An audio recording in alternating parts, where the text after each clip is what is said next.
Nope. I knew you were going to do it. I knew you were going to do it. Nope. Too late. Well, you think you're smarter than me? Because only sometimes. It's a Wednesday morning in the break room. Rochester's Classic Rock 96.5 WCMF. How's it going, buddy? Pretty good, buddy. What's going on, female buddy? Doing good, buddy. The 50-degree day we had yesterday is gone. Yeah. Gone forever. Replaced by a high of 43. Or excuse me, high of 46. It's 43 degrees right now. We've already hit the high. We're going down. Down, down, down. Much like a rock you've thrown off a cliff. Yeah. That's what I was thinking. We got rain coming today. We got wind coming tomorrow. There's a volcano eruption on Friday.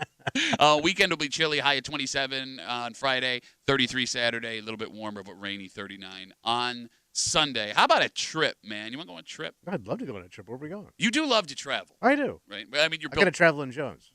Traveling Jones. Yeah. There is a story that went viral yesterday that has people upset. What happened? It's a married mother of 3, and she talks about how she enjoys traveling. I should do it. Well, that's just it, right? You would assume, like, traveling with 3 kids and a husband would be very hard, expensive. You would think. Yeah. And that's how she does it. That's how she makes it easy. She leaves everyone behind. So she goes on a solo mom trip. So this woman... She's not traveling with family. This woman writes, I guess it would be an op-ed, opinion piece. She's 39 years old. She takes 8 trips a year. 8 a year. Without her husband and kids. That's like a delinquent mother. So I don't know what... 8 trips a year, period, is a lot. She's got to have for anybody. So she's a lifestyle entrepreneur from Toronto, Canada. Okay. And she just jets off. And like when we say jets, like, all over the world. Actually jets, yeah. She goes to places like the mountains of Guatemala, Mexico, Costa Rica. Damn. And it's not just like hanging out in a hotel either. Like she's like hiking the mountains or taking a bike. Living like the locals. So she said she went through a divorce at 22. This is her second marriage. She's now 39. And she realized that her first marriage did not work because she did not have the freedom she needed to be herself. So it's a lot of freedom to be yourself. Yeah, man. Guatemala's calling. Gotta go. I'm going to read you a quote. Yeah.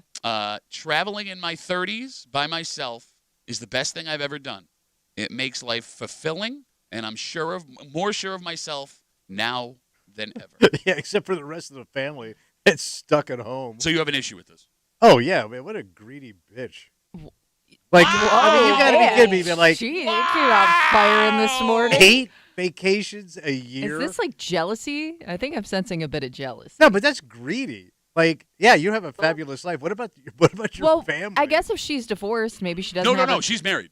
But this is her second marriage? Second marriage. Yes, I'm sorry. So if she had kids with her first, maybe he has the kids when she's traveling? I believe the kids are with this latest husband. I could be mistaken, but I'm almost positive like this I was is just a thinking family maybe she has a lot of time off, from her kids, so that's when she travels. No, I think the reason this has become such a controversial article is she's leaving everybody first behind. of all, how can any person do it? I understand most people. But even the idea of taking 1 or 2 solo trips a year as a parent and spouse, you would look at that as greedy. No, I think she is. I would say if you needed to take 1 trip a year to do your thing, that's fine. Oh. But I think beyond that... Look at man who can afford 1 trip arguing for what he wants. You're such a selfish prick. You're such a 1's okay, 2 go away.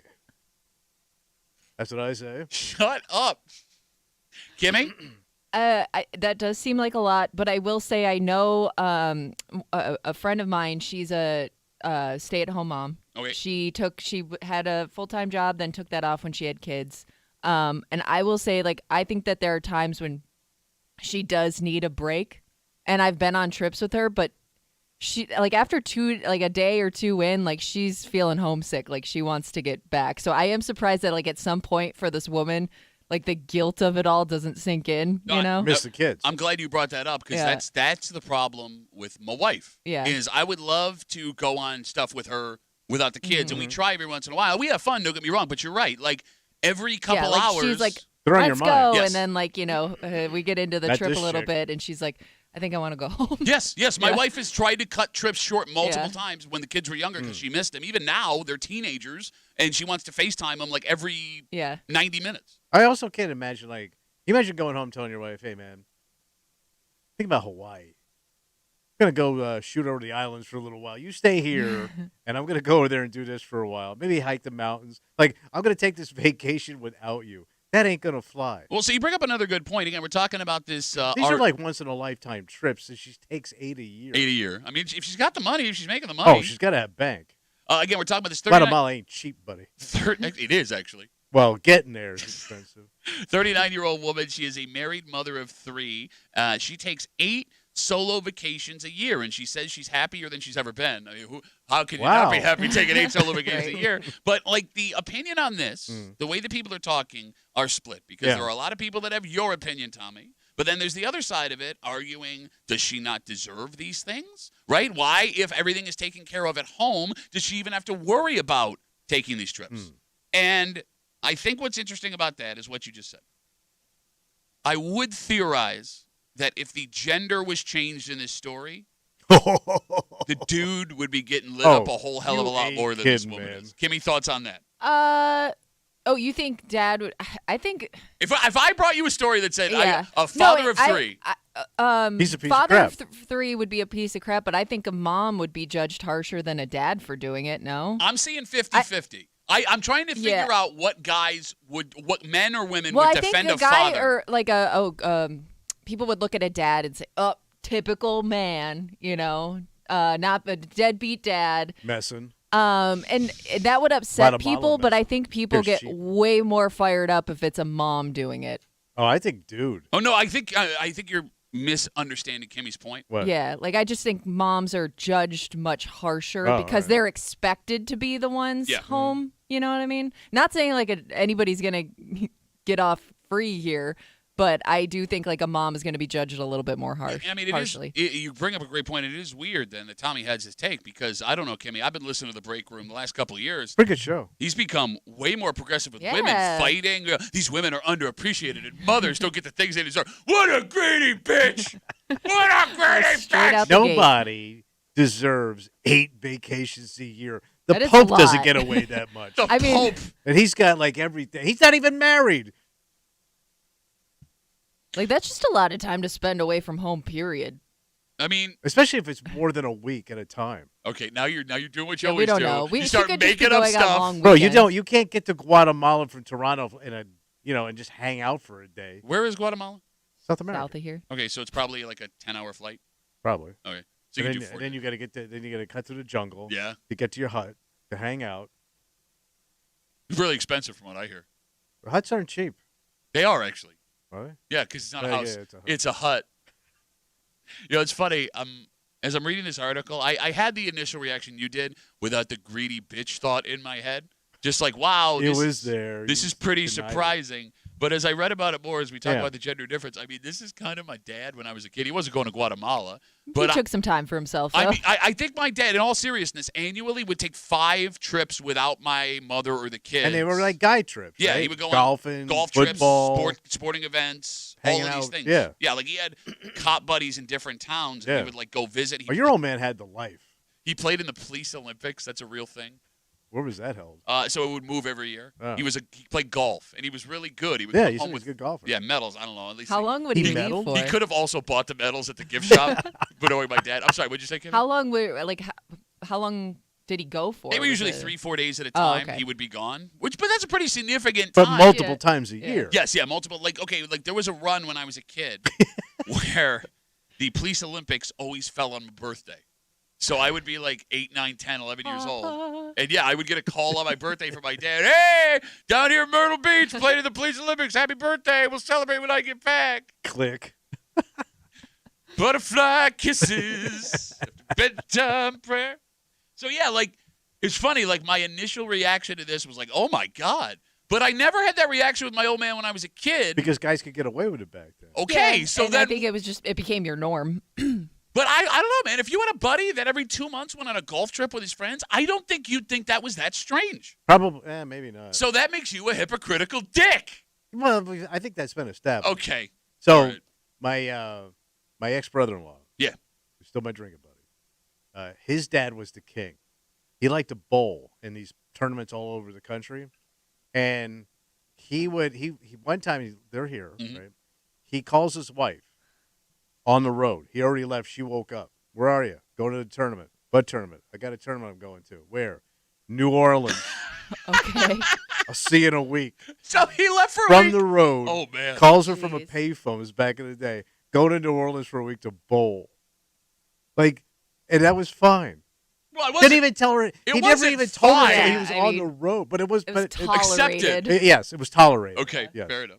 You know, the other funny thing I find here, Yeah. again, 252 WCMF, we're talking about this 39-year-old mother of 3. She is married. She did an opinion piece that's gone viral yesterday. She takes 8 solo vacations a year without the kids, without the husband. She says she spends up to $5,000 on each trip. We're talking trips to Costa Rica, Colombia, Paris, Vietnam. She went to Nam, bro.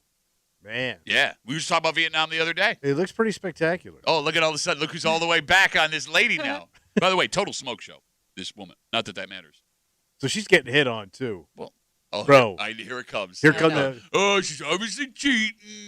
You don't think the greedy. boys are coming around? You don't think these sales guys are coming around for a sniff? Sales guys? What? Well, they're working on the Johnson account. Look at that. Yeah, she's going to see the Johnson account. Shut up. She'll be riding that Johnson account. Okay, well, now I wish you hadn't said that with the transition I'm going into. Because your wife is now retired, right? Yes. Right? And her grandkids are out of town. Mm-hmm. Yeah. But she also enjoys going on girls' trips. Yeah. Yeah. And the way you talk, your wife goes on at least 5 solo vacations a Yeah. year. Yeah, so she goes with her sisters. Uh-huh. She goes with her friends, and she goes to see the grandkids. Okay, so- at least 3. So, no, they're Three minimum. okay. So you sat here and said this married woman who goes on vacation by herself multiple times a year is a greedy bitch. It's different. She's retired. Okay, no, I'm just asking a question here because she could take. And I'm a you. weak bitch. So just to be clear, Yeah. Yeah. this woman in the story, Yeah. greedy bitch. Your wife doing something similar. I don't think I can't see my wife and her sisters in Guatemala. They'd be dead in an hour. Okay, what the hell is How wrong did with you just make it worse for yourself? you?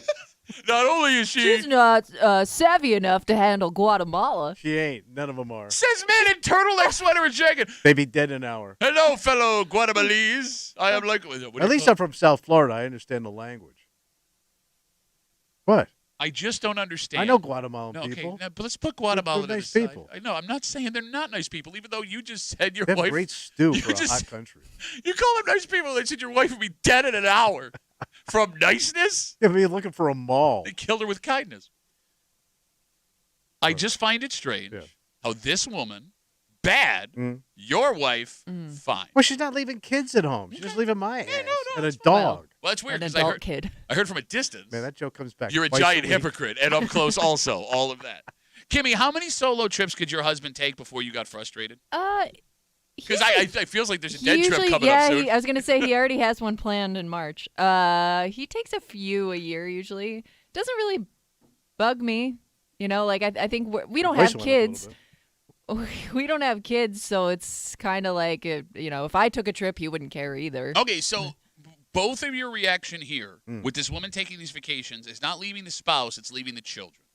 Well, that's the thing, man. She's got 3 kids. Well, man, I'm asking. I mean, if they were just a But childless couple, But don't you kind of like look back on your parents and your mom and wish she did more stuff for herself? your mother, especially my mother. Yeah. I do. Like I wish my mom. Like not that I hope she took 8 trips a year. Like, but there are times when I'm like, you should have just gone and done something for yourself every now and then. And that's the other side by side as I'm coming, trying to work this story through my head Yeah. is, right? Like my knee-jerk reaction, like I said, was, wow, this is probably not good. But then I look at what my old man did, and we never really blinked an eye at it, right, that until worked I out got all older. right. Yeah, there you go. But like to Kimmy's point, Yeah. the only trips I remember my mother taking without my dad, I don't remember my mom taking any. my mother would go on these retreats Yeah. with like the Catholic women that she would like. Really? Well, how it is with the church where like everyone's kind of forced to be friends. Yeah, right. yeah, So yeah. like that's where my mother like found people to hang out with, and they would have like these. But they weren't fun. No, it was like an overnight retreat at like Oh. a monastery where they'd get pizza and Yeah. they'd come home with Yeah. like a T-shirt. Talk about the Bible. Yes, and my mother, and she wasn't even like super religious, but she was Yeah. all excited. I It think was she just just an excuse to get away. To exactly do something. Yeah. So like if my mother had the ability to take trips by herself like this woman did, she would be, I think, would have had a much more fulfilling life. Right? Than she did with the kids. Yeah. So you sit here and call this woman a greedy bitch, but the other side of it is my mother who doesn't get to do anything. Yeah. So what's worse? Well, there's a happy medium. so what's the there. medium then? You don't take 3 8. trips a year. You take one to three tops. Okay, so let's And say you're not gone for weeks at a time. okay, again, nobody said weeks at a time. You don't want to be a deadbeat. What? My mother took one vacation. It was called the Marine Corps. You got to shoot pigs though. Yeah. Pretty sweet. That had to be fun. No, I don't know, man. Like and maybe this is just me coming to terms with the fact that my kids are getting older. Like, Yeah. like I've only got 3 years left of my daughter playing like high school hockey, and not before if she goes off to college or Right. whatever, right? I wouldn't want to do that, but I also had the ability, like you, to go travel across the country. Like I've seen a lot of things, Yeah. right? So like maybe I've gotten my wanderlust fulfilled, where other people are now getting to the point where they have a little bit of extra money. Yeah, and you Yeah. want to go see some stuff. So I don't know what the right answer is here. I don't know how I can look at this woman and be like, "You're doing it wrong," when everything else in my background is like, "No, they were the ones doing it wrong." You greedy bitch. A little much, lady. My wife, though, very sweet woman, making a lot of decisions the right way. We got a dynamite 8 trips a year. Gonna break them for you this morning here on CMF. It's Wednesday. You know what that means? Oh, it's a little bit of hate. Yep, hate mail of the week coming at you. In fact, this also involves relationships. Mm-hmm. Women who have decided they don't need to be blown away by the first date. And this really bothered you. Yeah, really. Really bothered you. And based on this break, your takes are always rock solid with no holes being able to poke in them. There's a woman that agrees with you, Ah, but she has aimed, smart lady. but in her sights, the men of the world, Oh. because she says women look for one specific thing on a first date. Oh, yeah, they do. Oh, my God. We'll get to it. It's after 8 o'clock. Also, after 7 o'clock this morning, you want to try and figure out what the hell that story in Livingston County is all about? It seemed kind of crazy. Seemed like a Netflix series. Kind of crazy is the understatement of the Yes. century, because the Livingston County authorities got a phone call from a man. Mm-hmm. But it wasn't an emergency, No. and he didn't need their help. He had something he needed to drop off. Yeah, he was stopping by. Yep. A body. Mm. And we'll get to it. There's a lot of questions here. Just after 7 o'clock here in the break room. Do you pull into the eBay lot that they have there when you do that? Like, bro, that was my first thought. I'm not even kidding. Yeah, like, Like, how do you just do that out in the open? Yeah. you don't do Yeah. it. You Yeah. don't Yeah. actually do it in the first place. You but shouldn't have to do it. We'll try and piece together the tidbits of information that the police say happened in this case, and we'll do it just after 7 o'clock here in the break room on CMF, plus a whole bunch more. But first, Tommy. Yeah. We're back, baby.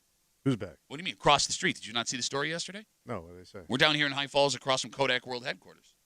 Kodak World Headquarters. Well, bro, I mean, Kodak was known for. Oh, yeah. Film. Thank you. And then film died. Yeah, now what happened? Guess Back? what? Guess what's back, bitch? It's back? We'll get into it next here in the break room on 96.5 WCMF.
We are so back, baby. What happened? We are so back after years of toiling through the darkness, buildings being knocked down, people being laid off. Yeah. The boom has arrived again. No kidding. Because just when you thought film was dead, ho, ho, ho. Coming back, huh? You're hanging out in the break room, Rochester's Classic Rock, 96.5. WCMF, just after 6:45, we are in the holiday season, and gifts are on a lot of people's minds. Oh, sure. You never fully realize how many people you're buying for. Mm. And it bites everybody in the ass as you're about to leave for an event or a party or something. You go, oh, crap. It's tough. Kimmy has stumbled upon the most brilliant idea of all time. Wow. And I'm telling you, this thing her friend does will save your life. And so will turning on your microphone. Yeah, I can't take credit for this idea, but The mic or the box? well, both. Okay, great. We'll get to it just after 6:45 here in the break room on CMF. Big story from across the street from our studios yesterday. What are they saying? Well, Kodak World Headquarters. They are increasing film production. Damn. That's So- a pretty vague statement. No, I got the details right here. All right. Story on News 8 yesterday says there are 2 reasons this is happening. Mm. More Hollywood productions are using motion picture film, and that's actually not that surprising. So they're going back to the old film reel. Yes, it's been a trend the last couple of years. So that's cool, maybe sustainable. Mm. The shocking part of this story, It's so shocking. consumer film use is up, like way up. Why? Kodak says consumer demand has doubled in the last 5 years. They say that 35 millimeter film for cameras, Super 8 film. A Super 8 movie film? Yep. And Those are the old home movies. you got it with the gun Yeah. cameras, right? And you had to have the projector. You had to set up with the sheet on the wall. Okay, that and disposable cameras have exploded in popularity again the So last what's- couple of years. But this makes no sense considering the phone. Well, You, it I does have make a, sense though. What do you mean? You can make the same argument for things like record players that have come back around. You have all your music on your phone, but I don't- there's I don't- something to, I think, like having it there in front of you and collecting it, having your pictures printed out in front of you. But you can print your pictures from your phone. Nobody does though. You're right, you can, but I don't know how many people actually do. And if you have a camera, it kind of forces you to, you know. Yeah. So who develops it? Because who does film developing? I think you anymore? can. So there are a couple local places that will do it. You can also through. Are you talking about Bob's Haven't Left His Basement in 30 Years Emporium? But you can also send your film into places like CVS will take it and send it somewhere, and they'll develop it for you. In 4 to 6 weeks. How weird is that? Like every one of those places used to have Yeah. a Oh, yeah. film mat Yeah. in the back. And Bro, everyone every sent it away. grocery store did this. Yeah. Yeah. I mean, bro, you remember those little booths that you could stop by in The parking photo lots? mat. Yeah, exactly. No, look, I'm with Kimmy. It has to be the novelty. Like kids today never lived in a world of physical media. Yeah. Like my daughters, for example, never bought a DVD, CD. Everything has been streaming.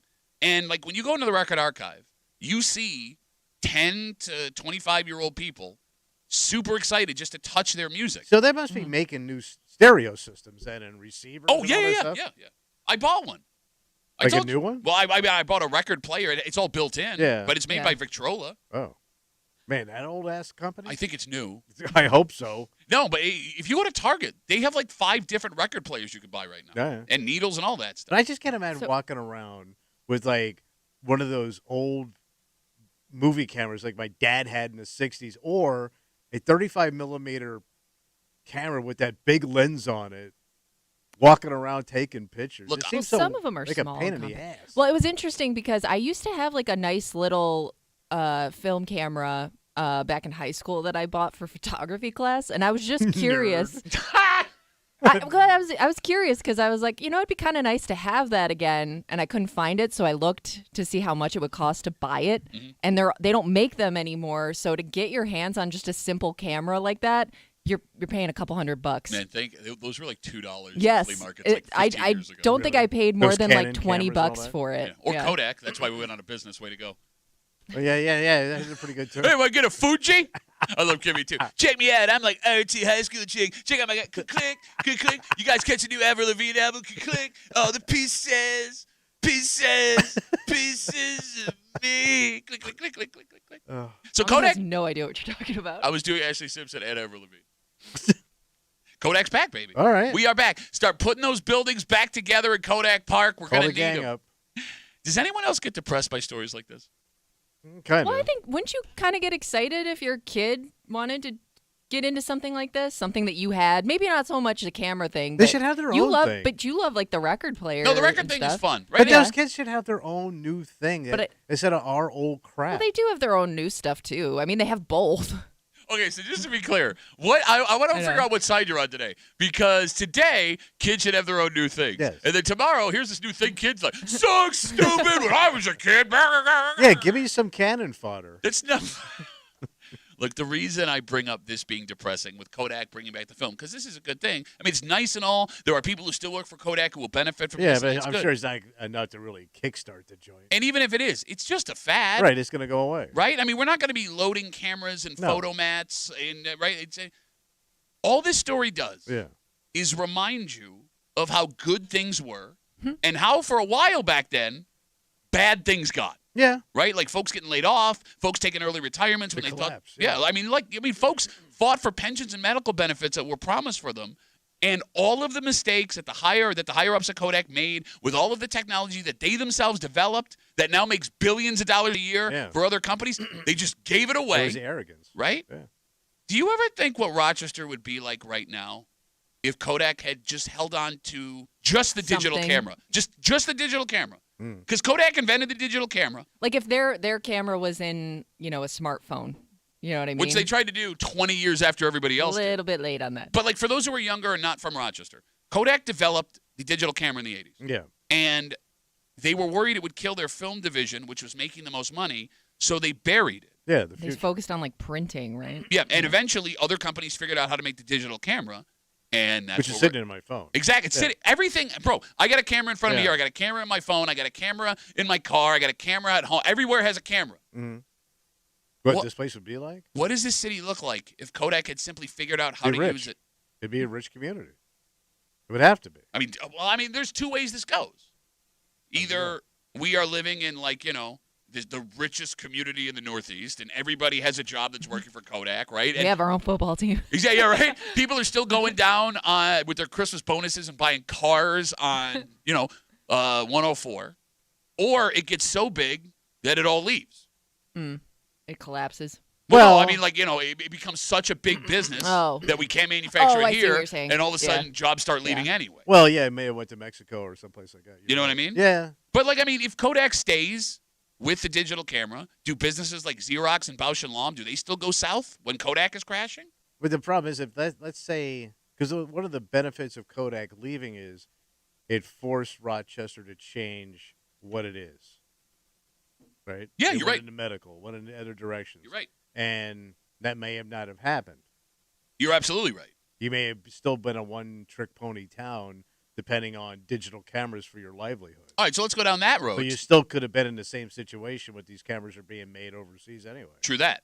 252 WCMF 252-9263. As we talk about Kodak, they are increasing film production again, not just for movies, which has been a trend the last couple of years, but they say consumer film, 35 millimeter film for cameras, Super 8 film, and disposable cameras. I want to know the creeps that are doing Super 8.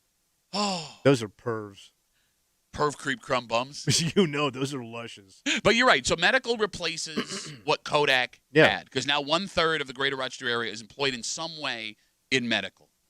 Does the medical industry do us better than Kodak would have had the digital Yeah, camera because been that's developed? something you can't ship overseas. You need it.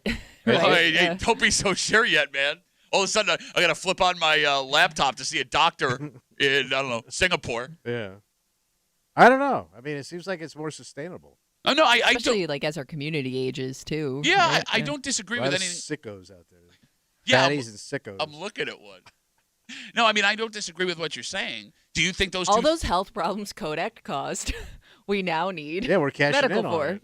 That is a really horrifying, Yeah. great point. Yeah. I mean, that's the other thing, too, right? Like, Right. with these businesses going away, we kind of realize, like, not so great stuff happening in some neighborhoods of the yeah. greater Rochester area. So, I mean, but I don't know, man, because, like, we all have fond memories of what this town was when Kodak was Kodak. Yeah, it was cranking. Yeah, when you would turn on the Olympics and you would see Kodak sponsoring the whole damn Yeah. thing, and when you turn on NASCAR and there was a giant yellow car with Yeah. a Kodak logo on the front of it, right? Like it was amazing. It was town pride. It was what we were known for. I mean, we talked yesterday about like the most famous person from Rochester in the history of this town, and we all struggled for 20 minutes to come up with like one thing. Kodak was that thing, Yeah. and all that's it left. made the town. And all that's left is that museum at the theater on the ridge now, Yeah. where you can walk through. Remember, happy days never coming back. And isn't the Kodak building across from us? Is that a majority MCC now? I don't know if it's how majority. much. Yeah. Well, no, it's Kodak World Headquarters, MCC. Community College, and Yes. Rug Emporium. I mean, I guess the one thing, What's that? the one good thing that would have happened is you wouldn't have had so many people lose their jobs and benefits that they were promised. Oh yeah, health stuff, right? yeah, those people got the shaft. Like really, really bad. Because I think we all know somebody Oh yeah. whose family went yeah, that through. last crew, they Exactly. really got screwed. Exactly. If you didn't bail at the right time, if Yeah. you didn't take that buyout or the early retirement or whatever Your was offered. neighbors, Mhm. yeah, friends, parents, Ugh. And I mean, those all people. at once too. It was just a domino effect. And at the age where it was almost impossible to try and land back on your feet again. Yeah. Like, there was a reason why Chase Picken all of a sudden got an influx of Augies. Yeah. You know what I mean? Like, hey, I know. really benefited Home Depot. So I don't know. I mean, you'd have to imagine, like we said, the film thing is a fad, right? But then Yeah. again, us saying it out loud maybe means Yeah, it's not, I and we're don't going know. right back to film again. I can't imagine that because everything else is just too convenient now. Okay. I don't disagree with you, but then again, you couldn't have imagined a digital camera on your phone 20 Yeah. That years is true. ago, That's true. right? That's the future, buddy. And maybe it comes down to quality, right? People are willing to pay for quality, and you have to admit, like, the printouts you get on your phone camera, not great. I don't even. I've know never why- tried. I've never tried to print anything off my phone. I don't think. Doesn't look fantastic. I mean, I don't know why I have this picture on my phone. I don't need it anywhere else. So you don't print Well- any pictures out? No, for what? I mean, So there's hang- no guarantee that No. something doesn't happen to your phone, and my fear is I lose it all at some point because it's just sitting in a cloud I somewhere. look at none of it. I look at the last funny picture I sent to you guys. Like, how many times you scroll through You know, that like, endless array of pictures you have? well, the phone don't. now. I actually just did it last weekend. But Yeah, it'll pop up. It'll say like this happened memories. so many years ago, or it'll. But it pull up almost an has old to cue photo. me to do it.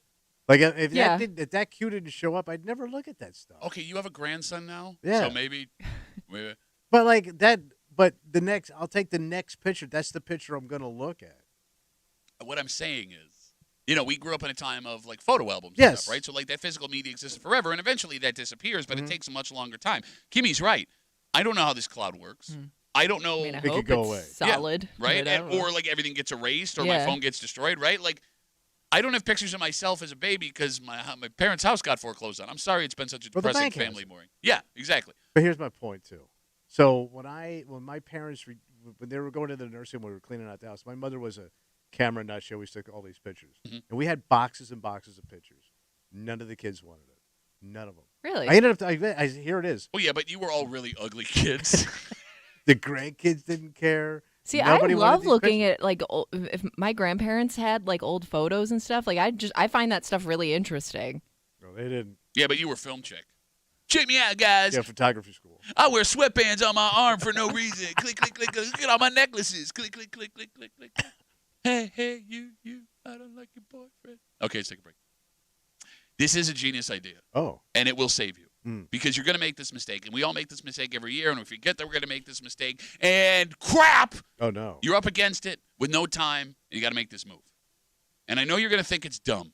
No. No, No, listen. Look, man, all it does is make your life 1,000 times easier. That's great. Because there's nothing wrong with being prepared for any potential gift situation. And we'll get into it next here in the break room on CMF.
It's the smartest thing you'll ever do. Oh, okay. Takes pressure off, saves you a ton of time, makes you look like a thoughtful human being. Fantastic. And the best part, What? it's an investment of like 10 to 15 bucks per thing. That one thing, the ones that need to hear this the most are men. Oh. Because when it comes to being prepared for stuff like this, we as men are an effing disaster. Oh, my God. You're hanging out in the break room, Rochester's Classic Rock 96.5, WCMF. It is the holiday season, and this is what we're getting into here. Mm-hmm. And, if you're fortunate enough to have the gifts and all the food on your table for holiday celebrations, that's great. Because there are some that aren't. All right. Once again, it is time for the Food Link Food for Families food drive. WCMF News 8 and Tops Friendly Markets have once again partnered to benefit Food Link this Friday. You can stop by the Tops Friendly Markets on Mount Reed Boulevard in Greece to drop off non-perishable items or cash donations throughout the day. You can also What's that? purchase Little Brown Bread. Little brown bags? Little Brown. Little brown bags of hope? Thank you. For either $5, $10, or $20 at any neighborhood Tops Friendly Markets through December 24th or online at topsmarkets.com/littlebrownbags. Every bag purchased includes nutritious food needed by Food Link to help local families in need. So go out, do a little good, Yeah. right, to make up for all of Tommy's bad Mm-hmm. with your friends in the break room on CMF. Also, just after 7 o'clock. What happened? No, I mean, there are news stories. You think you've seen everything? Sure. We do. Yeah. We've done news stories for 15 years on the Yeah. show. And then you see a story about a son who called to drop off his dad's body in Livingston County Yeah. at a municipal. Mm. And you go, What? huh? Yeah. How did... Mm. We're going to try and figure this out Yeah. with the few details we have just after 7 o'clock here in the break room on CMF. So, Kimmy, Yep. you, hanging out with a friend, stumbled upon a genius idea for the holiday. Yeah, so she, long story short, she has an entire box in a closet in her kitchen dedicated to unexpected gifts. Oh. So it's a box full of kind of just generic go-to gifts she has ready to go in case somebody that she didn't expect to give her a gift shows up with a gift. No. Like a bullpen of gifts. Yeah. So the it's holiday. it's everything from candles to Christmas themed stuff, like those little hot cocoa kits and stuff like that. Just something like you can give to anybody at any time. So they're like 10 to 15 bucks a piece? Probably. Not expensive? Yeah, nothing too expensive, but it's Put a smile on hey, I somebody's thought face. of you too. Here's kinda a cup thing. of cocoa for the holidays. Yeah, absolutely. Now get out of my house. Yeah, something that I'm not making it for you. Why would you make it I'm for not using my hot water. Take a cocoa and go home. The hot water costs extra. So, Kimmy, how many gifts do you think she has in this box? probably 10 to 15. Damn. So she is There you go. well Yeah. prepared. So, yeah, it's all stacked in there. Yeah. Okay, everyone listening, listen up good. Yeah. What Kimmy's friend is doing is the smartest thing anyone can do right now. And I think she collects it every Christmas too, because she'll put gifts like that it's kind of a re-gift situation. Fine, on still top of works. that, Still works. Yeah. Kimmy, your friend deserves a standing ovation for taking it as far as she has. Because, Tommy, Yeah. there will be a minimum of 3 times in the next 12 months Yeah. where you are scrambling to find some kind of gift on the way to a function. So my wife kind of does this. She kind of loads up on these kind of gifts. Like I told you, she came up with this one thing. I go, what is this? She goes, it's a hostess gift. I go, what do you mean? She goes, well, if you go to somebody's house for a party, you bring a gift. But so I thought that was a bottle of wine. Could be This that. is on top Could of be the that. wine. Okay, that's dumb. That's a dumb. Yeah, this is wine and a hostess gift, and she buys this stuff. So, and to me, I didn't know that was a thing. Okay. Yeah, no, that I guess this would help qualify for that. I think that's overkill if you're asking me personally. But I'm talking like a Hey, holiday. honey, Pat thinks you're overkill. I'll say right to her face. Annoying. I'll say right Hey, to her can I- face. Can I say it to your I didn't say face? annoying. I did not say annoying. I didn't say that. No, whether it's a holiday, birthday, retirement, whatever. Like you said, Kimmy, it's nothing expensive. It's nothing special. Yeah, but what if It's they just get- a little, But the I thought of problem you. is, what if they give you something nicer, and then Yeah. you come up with that cup of cocoa? So Well- let's see. Nice versus nothing. Yeah. Nice versus it's still cocoa. better to have something on hand ready to go. It's too much. No, I gotta it's, make- it's what? It's too much, man. No, it's exactly enough. You know what I would do? What? A bunch of gift cards, like cheapos. Like $10, $15, $20 gift cards. You literally just said the cup of cocoa is not Yeah, enough. You know what it's I would too do? much. Cheapo gift Well, cards. it's easier to store. I could just have a drawer full of crappy gift cards that are I feel like like those are pointless. easy to forget. I don't know. I think Because a I'd gift probably end up using them. Okay. Yeah. 252 WCMF. Coles. I'd give them Coles cash. You have to talk to my brother, the Baron of Coles. Yeah.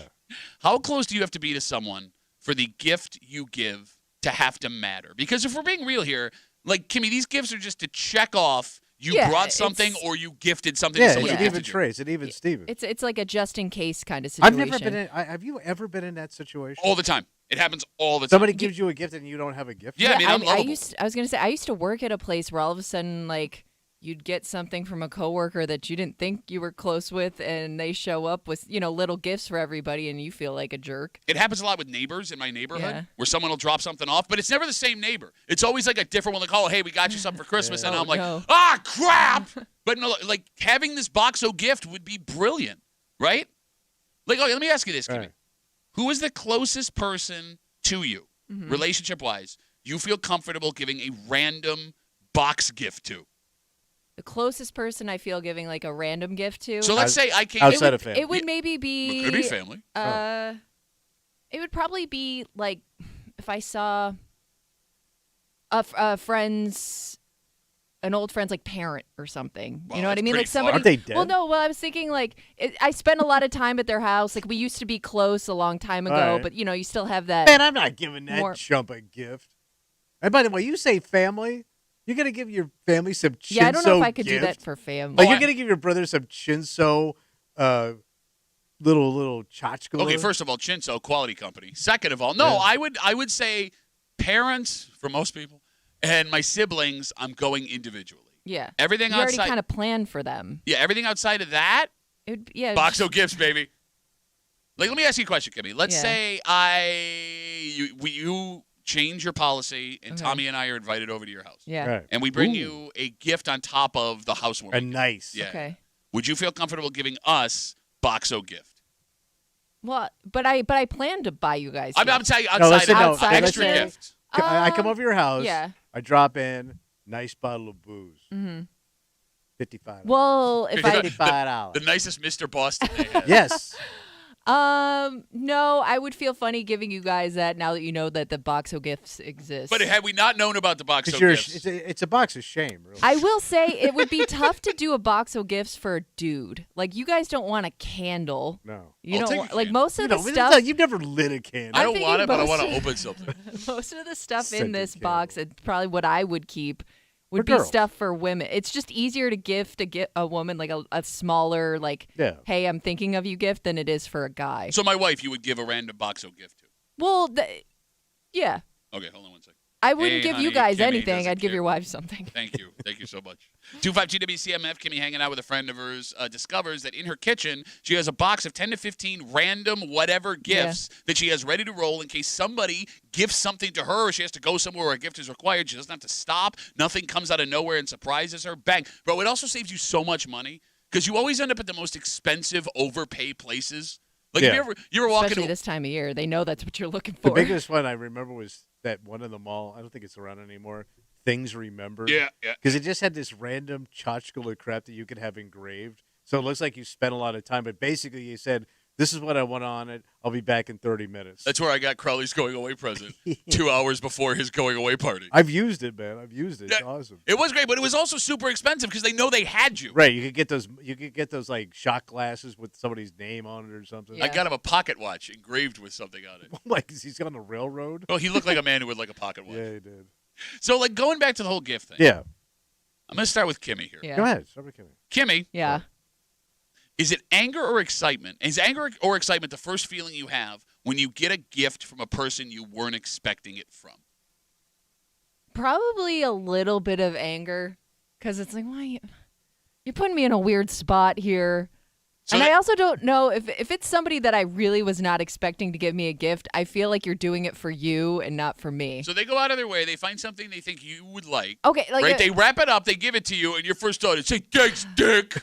Kinda. Kinda, yeah. 'Cause Tommy? now I owe you. Sorry. Tommy, anger or excitement? Anger. And I'll tell you why. Because if you're gonna, first of all, you didn't put any thought into this. This is like the bargain bin of like when you went to like Blockbuster of the things they couldn't move.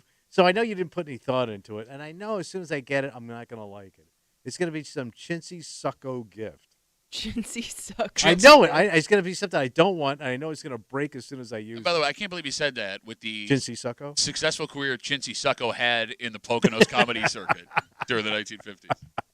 You guys are such cynical. I'm a cynical dick, and you somehow are worse than me. Here's the thing. You were never showered with gifts as a child. I was. So I know quality gifts. No, and you don't. Never, yes.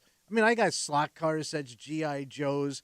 I had a toy store in my bedroom of whatever I wanted. Bro, I had my own room, and I had a color TV, and I had slot cars and trains. You had a TV in your room? I had didn't a think you color guys TV. had TVs. I had a color TV in my room. and that was in the 40s. Yeah. So that's before color TV was like a real. He had the Well, I world's- saw the Hindenburg. I knew what it really looked like when it crashed. in the 40s, huh? Yeah, well, it was a replay. It was a replace. When that thing crashed. Probably was the 40s. Oh. Yeah, I don't know why I thought World War One. I'm a dumb person. If someone could give me an No, encyclopedia. yeah, because it was the Nazis. Yeah. Yes, I know I screwed up, I know. but you laughed, so it also makes you an idiot. No, but I just know that this is you phoned it in, and then to Kimmy's point, now I got to get you something. So it's just this game of control. So you are arguing then, both of you, that the unexpected gift person is a bad person, It should not a stop. good person. Not a bad person. I just I'm not- don't know if you're always doing it out of the kindness of your heart. So that makes him a bad person. And it's never ending because this is just going to be this continuous chain of giving garbage to each other. To get you a new microphone. No, man, I just What? look. You can be cynical all you want. You can talk about like, everybody gets a little bit of joy out of opening a wrapped package, no matter what is yeah, inside. but, At my but age- if it's somebody you're not close with, it's awkward. Yeah. Like if a neighbor that you've only said like hi to in passing shows up with something and you got to unwrap it in front of them, you don't find that a little bit strange, a little bit awkward? Like now, what do I do? No, but I'm kind of there is that second where it's You like, still get excited? ooh, what's in here? No, I Oh. get the feelings of it, yes, but there is that like 3 to 5 seconds where I'm unwrapping the paper Yeah. from like, ooh, what am I gonna get? Eh. You guys lie so hard, man. What's in the box is the greatest mystery of all time. But then I also got a fake enthusiasm once I open it, even if I don't want it. Look, I get being 10 and saying what you're saying. You're a grown man with 60-something years of life experience. Yes. How have you not changed at all? How? It's, you got to force No, yourself because like into a corner and stay there. even though you were born with a silver spoon in your mouth, Mm. you blew that so hard you were busted. Like that should have changed you. But no, you end it up did. backing into a Pittsford house. Oh, you know what? Now I'm back to being the man that I was before. A spoiled ass bitch ass kid. Oh, we got Facebook messages coming in again talking about Kimmy's friends. Box o' gifts, just in case somebody gives them a gift. It should be called a box o' chintz. Box Ochintz, one of my favorite Russian comedians back in the day. In You box. Sorry. Jess writes us on Facebook. We did this for kids' gifts when my kids were younger, and my 8-year-old found the box and opened up 10 toys, and that cost us like $150. Ew. Okay, you got to watch out for that. All right, you got to hide Yeah. the box. No, but I love the idea of doing it for kids' gifts because you get invited to so many random. Well, you do. Yeah, but kids' gifts are tough depending on the age, right? Like you'd have to have a gift for every age range, boy, girl. Yeah, You know what I mean? but there are those like gifts that kind of suck. Like it's got to be for a kid that you don't care about. It has to be like that Five Below place, right? Well, Like the really cheap gift. You can even go to Target and get like a $10 to $15 gift. right. But it's Yeah. like, Kimmy, you remember like the painting sets or like Yeah, the the rock craft, tumblers, yeah, like, craft stuff thing. like that. Oh, wow, stars that glow in the dark that stick on the wall. Like it's just enough where the parent's not going to be like, are you kidding me? Yeah. But it's not enough where it's like, my kid likes your kid. Okay. Sure. You know what I'm saying? All right, let's take a break. All right. Um, What's the matter? I don't Oh, understand. this crazy story. Oh, right. The crazy story we're going to talk Well, it's almost like it didn't happen. What do you Because mean? I can't imagine. It sounds like a made up story. Yeah. Like if somebody wrote this, It sounds like something you would watch on Netflix. and that's just it. And even if it was a Netflix show, they'd send it back and be like, no, this isn't Yeah. believable. We're not going to do this. But according to authorities, this happened. And if you saw it last night, we do have a few more details that we got in the overnight hours, but it still doesn't come close to explaining Right. what the hell happened here. Because there is a man from our area who you want to say was found in another county, but he wasn't. No. He was presented, Yeah. passed away by one of his loved ones to authority. Delivered. Exactly that. Yeah. And what the hell could have happened here Mm-hmm. where one, This person wasn't turning themselves in when they were handing this body over. Yeah. And two, if it's not murder, how this scenario could have led up to what we have. Yeah. And we'll get into the story next here in the break room on 96.5 WCMF.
There aren't many excuses, if any, as to why you should be in possession of a dead body. Yeah. And why someone would have a dead body Mm. is the center of a mystery that broke here in our area yesterday. But even if we figure that out, Yeah. the plan this man had is also a head scratcher, because a surefire way to make yourself look suspicious Yeah, what's up? is to show up with someone dead and then hand them to police. Mm-hmm. And even more strange, set that up via phone call prior to when you arrive. Was he expecting like, thank you, I don't know. right? Because what's in his head? You're hanging out in the break room. Rochester's Classic Rock, 96.5, WCMF. We'll jump right into the story. Yesterday, we got details of the beginning of a mystery that has people in 2 counties locally flabbergasted. Mm-hmm.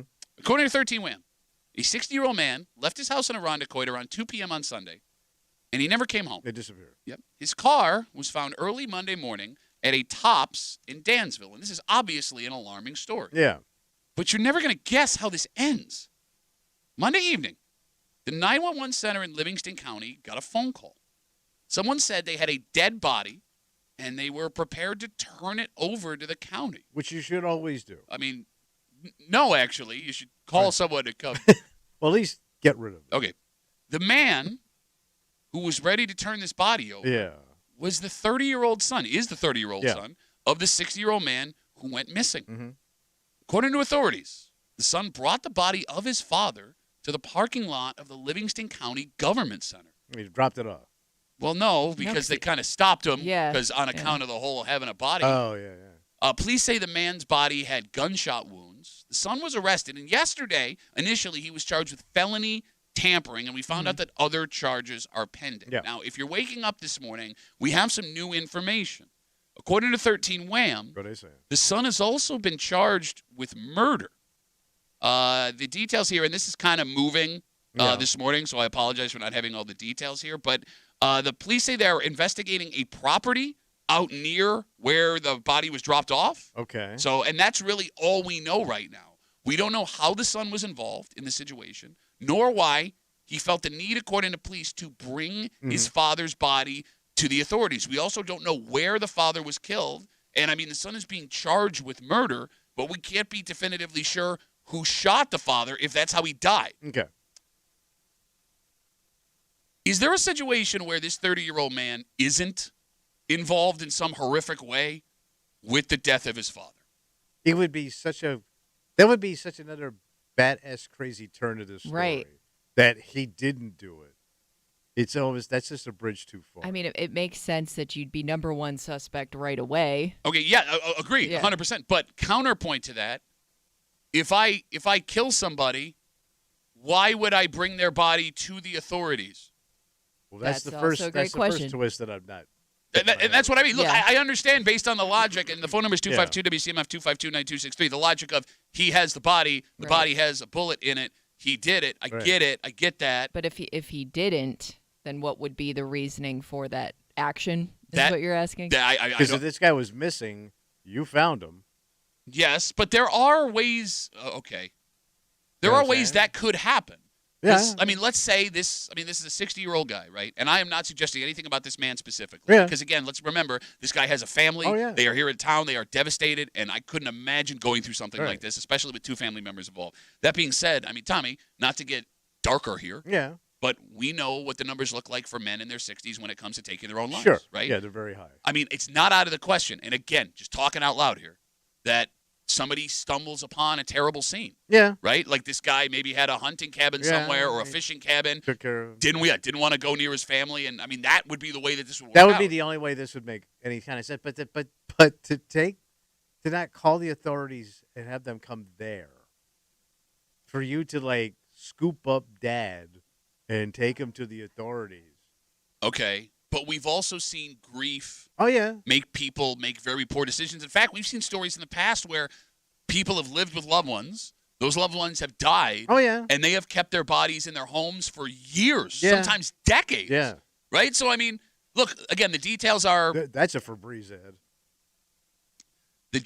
tiny, Yeah. and he is being charged with murder. Right. But, like, again, like, unless this is just one of those cases where it's like, I don't want to run, so I'm just going to present. But you could still call and say, "Come, I'm here. Come That's get what I'm me." saying. That's why none of this makes any sense. Like, I got to put it all on. Right now, I got to put it all on the kid. Because I've never, no, these, even the officers are like, you got to be kidding me. Yeah. Kid. Well, I do. We don't have a drop-off box here. Well, that's the most interesting part is the kid. The third. We keep saying, But kid, he is a kid. It's 30 his years. kid. It's Yeah. his kid. He's 30 years old, right? He brings it to this county building in Livingston County, and like, of course, like, Yeah. police surround the car. Like, Yeah. you're not going to be able to. Did he think he was just going to be like, here you go, And they were going to thank him. have a good rest of the day? Really appreciate you bringing it in. Because, like you said, he had called ahead to tell them he was coming. Yeah. Okay. Yeah. Because, like, I mean, you can send an ambulance, you can send a hearse. Like, I mean, there's protocol for this. This happens. 911, man, they'll come and help you out. All right, can I ask a potentially more morbid question? Because I know this is a dark story, but it's just so disturbing and bizarre. Yeah. Again, we're talking about this 60-year-old man who went missing from Irondequoit on Sunday. His car was found Monday at a Tops in Dansville. Yesterday, his 30-year-old son called the Livingston County 911 office, said that he had a dead body prepared to turn it over to the county. The 30-year-old son of the man who went missing showed up with his father's body, according to authorities. The body had bullet holes in it. Yesterday, he was charged with felony tampering. Since last night, he has now also been charged with murder. Authorities out in Livingston County say they are investigating a property, but that's all the details we have right now. How long am I allowed to have a body before I'm in trouble? Like if you weren't the cause of the death, you're saying? So let's say in a hypothetical situation, right? Like I have a family member that I'm living with, an elderly family member or whatever. Yeah. They die of a heart attack, Right. and they're in the house. At what point Have you waited too long? Yeah, to call the authorities. Is there a point where I'm waiting? There has I to think so because if I remember correctly, like a while back, wasn't there a woman who had stored her boyfriend or husband's dead body in the house somewhere, and he had died naturally, but she never reported it or did anything. Yeah, but what's the Okay, so I have to figure. I'm hoping it's less than a couple of hours that you have to call the authorities. Let's say, because then they're going to start to wonder why you waited so like long. if my wife came out and found me dead, Mm-hmm. right, and then she waits like a week. And I know how she is about the house. She's not going to want my rotten ass, a big pile of rotten in the house. So she's got to. It's got to be an hour. No, but okay. No, I give you 45 minutes. No, but like we said, we just talked about grief, right? Like I could understand if someone dies of natural causes or a heart attack, but you didn't taking a few. Like they're dead. There's nothing you can do about it. All right, so it's you over. check the pulse. It's done. They're cold. All right, I'm cold. So she doesn't call an ambulance. She doesn't call anybody. Well, I mean, it's fruitless. Right, but she doesn't call my brothers. She doesn't call anybody. She's trying to wrap her head around this person that she loves, and again, I don't understand. So how much time do I give her? Let's say she waits 24 hours. No, I'll give you 2 glasses of wine, and then call the authorities. Let the dog out. Uh-huh. And let's forget all the rules of this great country. I know. Get your dead husband out of the house. I mean, you want to give 24 hours? No, I'm not saying give. I'm asking, would you judge your wife? Yes. God forbid, knocking on wood. It's so weird. Like, I couldn't be in the. Could you be in the house with a dead person? I mean, look. That's my first marriage. I wanted to get out in 25 minutes. Folks, come on. Hello. Try the veal, Hello. please. No, what we're not. You're saying grief clouds your judgment. Okay, here's what I want you to think, right? Because we keep saying body, body, body. And Yeah. that makes that very impersonal. And I don't want everyone to think about their loved ones passing away, Right. but someone that you deeply care about to you is not a body. That's a person. Yeah. They had a soul just moments before. So I could understand if that would happen in your home naturally or an accident you had nothing to do with, why you would want, because, bro, the second they go away, you never get to hold them again. Yes. So I would get why someone like your wife would want, no, not you, but someone that, like, with a good husband, a kind man, would want to sit there and maybe not act in a way you think somebody with a rational mind would act. Because you may be acting irrationally because your life just changed instantly in that moment. I guess too, because I would be like so skeeved that there's a dead body, my loved one, soul mate, whatever. But now they're dead in my house, man, and like I got to get this thing out of here. This thing that's your loved one. No, but it's not anymore. They're gone. To your point, they're not a person anymore Mhm. to me. They're a dead body. That person is gone. Like the thing you Oh, loved is My gone. God. Are you going home today? Seriously. What are you gonna do? Like, no, I just hug all, the dead body or roll between around this with it like it's a conversation, what you were saying Hallmark earlier show? about your wife taking trips. I'm just wondering if you have a house to go home to. I just know I'd like to clean things up. That's your first your first thought is And by the way, this is gross. I wouldn't want her kids to see that. Okay, that's You know, I fair, but mean, that's why this- you would. Okay, that would be a first concern. I'd understand that. Like, what do I do here? How do I prevent other people from seeing this? Because like the first thing, if I walked in, I found a dead loved one in the house. I'm still calling the authorities just because this person just died. No, look. Like my initial reaction is, hey, let's pump the brakes on this a little bit and let's linger over here and enjoy the ambiance of what was their life. No, I'm with you. I'm not arguing as to why you should keep a dead body in your house. Yeah. I'm trying to paint a scenario as to how someone could come to that conclusion. Like you would be in shock almost. Yes, I mean that's something. Okay. Let's read some Facebook messages. Phone number is 252-WCMF, 252-9263. And look, I know a bunch of people are trying to call. We can only talk about the details that are being reported Yeah. in the story right now. And again, like I said, I mean, this is somebody's loved one, Yeah. right? Like this family lives here in town. I don't want to be insensitive. There's a lot of things that we don't know here. It's just such a strange And story. it'll come out little by little here. Yeah, whatever's Yeah, true. Yeah. So Brian writes us on Facebook. We were asking how long you're allowed to keep a body.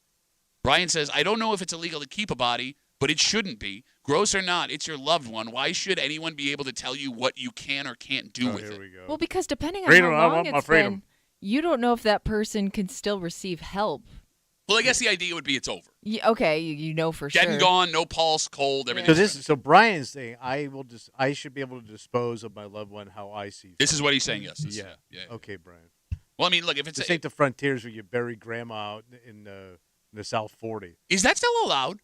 on a farm. Well, like I there are homes, properties that have yeah, grave sites. yeah. I mean, there are generational farms that have that stuff, but that's still have because to that's the way things were in the report that. 1800s. No, what I'm Person- saying is there are still people buried on private property. Yeah. There's Now? ways to do it, yes. But- I don't but know you- what But you would have to go through a legal process. unless it's already like zoned for now we're getting into We're property. Well, no, Zone but to for- his point, you have to report that person as deceased. Right. Obviously, Yeah. obviously, right? I don't think you could. I don't. Yeah, I would think there's like a legal process. I hope. What about for cultural or religious purposes? How long you can keep it? Because, like, for example, Irish wakes used to have the bodies laid out in people's living rooms, and some groups would take the body like to the bar one last time. You've seen these stories. Yeah, very creepy. I mean, whatever. You don't want to have one last drink? One last drink with that. Could I still do something like that if I wanted to? Could I I take? don't think you can. I don't think you could take a corpse into a restaurant. Well, you've eaten there several times, folks. I don't think you could. No, I think in India they burn the body. So could you do that in your backyard if you're A Viking funeral in your backyard. no? Let's say you're Hindu. I'm not allowed to burn trash. You think I could burn a body? Can I get a permit? It's a good question. I don't. Well, no, you're asking religion. Well, okay. Different Yeah. religions You're right. handle death. I mean, Jewish people, it's 24 hours. They bury the body. Sure, yeah. And then, I guess other cultures handle death differently. Okay, to your point, was it Hunter S. Thompson, the writer, who was burned on a, what do they call that? There's a name for it. Pyre? Yeah, something like that? But then he also wanted to be shot out of a cannon. Then his ashes were shot out of a cannon by Johnny Depp and Bill Murray. I mean, that's a hell of a way to go, Yeah, right? I mean, again, get your permits. but, I mean, I think that happened out in the desert of California. Yeah. I've never heard of anyone being burned on in a Viking funeral. I don't. Would you think so. go to that? No. All right, let's say that's my final wish, and we've known each other for a long time, right? We've worked together for a long time. Some might even call us friends. Mm. My final wish is one, Yep. I want you to take my body out to the bar one more time, All right. and that's on you. Mm. And two, I want you to be there for my Viking funeral. Are Yeah. you doing any of those things? Oh, I'm bringing the matches. I'm already dead. It doesn't do you any good. So there's a city in Colorado. It's the only place where open air cremations are legal in the United States. So maybe that's where I Hunter S. vaguely Thompson- remember Really? hearing about this place. Yeah, So why does that it's a exist? place people will take a trip to have that done if that was the wish of the person All who right. died. Open air cremation. U.S. Why does it exist? But I think you touched on it. Cultural Yeah. and religious reasons. Like, I mean, in all reality, we have an idea of what this is supposed to be. But only because it's what we're used to where we live. Yeah, right? true. Like, who am I to say, as long as nobody's getting hurt, what you do with what somebody wants their body Well, done there's with? also health concerns and contamination. Understood. I mean, you know, Understood. you're But- going to go to the bar. But I mean, is it's not something for me. But is being burned on a pyre or whatever you call it, is that any different than having your remains being made into a tree that grows in a backyard? Because that's an option. Now we talked about that. Wait, yeah. with the ashes? Yeah, you or... mix it with the dirt You mix your ashes with dirt and it becomes in a a tree. garden or. Well, at least they're ashes. You're not putting Yeah. an actual person. True, down. true. They become ashes. Yes, eventually. Ashes to ashes. Ooh, you should write that down. Dumbass to dumbass. All right, so we To be wait. continued. Yeah, I mean, that's just it, man. Like, I'm sure. I'm guessing we haven't heard all of it yet. No, I mean there's definitely some details that need to be filled in. I'm guessing there's going to be some more twists. All right, so again, just to keep everybody abreast of the situation, Yeah. what we know now is this 60-year-old man from Irondequoit who went missing on Monday. His body was dropped off in Livingston County, who called ahead of time, the 911 center, and said, I would like to bring this body, please. The body of this man, the 60-year-old man, bullet holes according to police. Yesterday, the 30-year-old son was charged with tampering. Later in the evening, he was charged with murder, and they are investigating a property in Livingston County. So from there, we see what happens. Yeah. All right, let's take a break. Let's go from. This is a tough transition. Okay, go ahead. Okay, you know, despite being the professional that I am, Tommy. No, like, you know, family around the holidays is tough. Oh, yeah. And it's really tough to be single Oh, as yeah. an adult going to a holiday event. Yes. Well, because get- everybody will remind you that you're single. Well, guess what? But, There's a fix for that. oh, great. And it's only going to cost you a little bit of money. Wow. And this woman has stumbled upon what might be $1 million idea. Wow. And we'll get into it next here in the break room on CMF.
It's hard to know what's more awkward. What's that? Not having a date to bring to a holiday function as a single adult Yeah. and feeding questions about your love Oh, life, yeah. right? Fielding questions. Or bringing someone new in your life and exposing them to your insane family members. What if I told you Yeah. there was a third option? I like this. Now, it's going to cost you, Right. and it may be a little bit pathetic, but things are going to run smooth as hell, and you won't have a thing to worry about. The dunk. You're hanging out in the break room, Rochester's Classic Rock 96.5, WCMF, just after 7:45. Speaking of Christmas, a lot of gift talk the last couple of days. Yeah. If there is a time to buy this, it is right now, according to experts in this industry. Got to jump on it. In fact, they even suggest this may be a Christmas present option.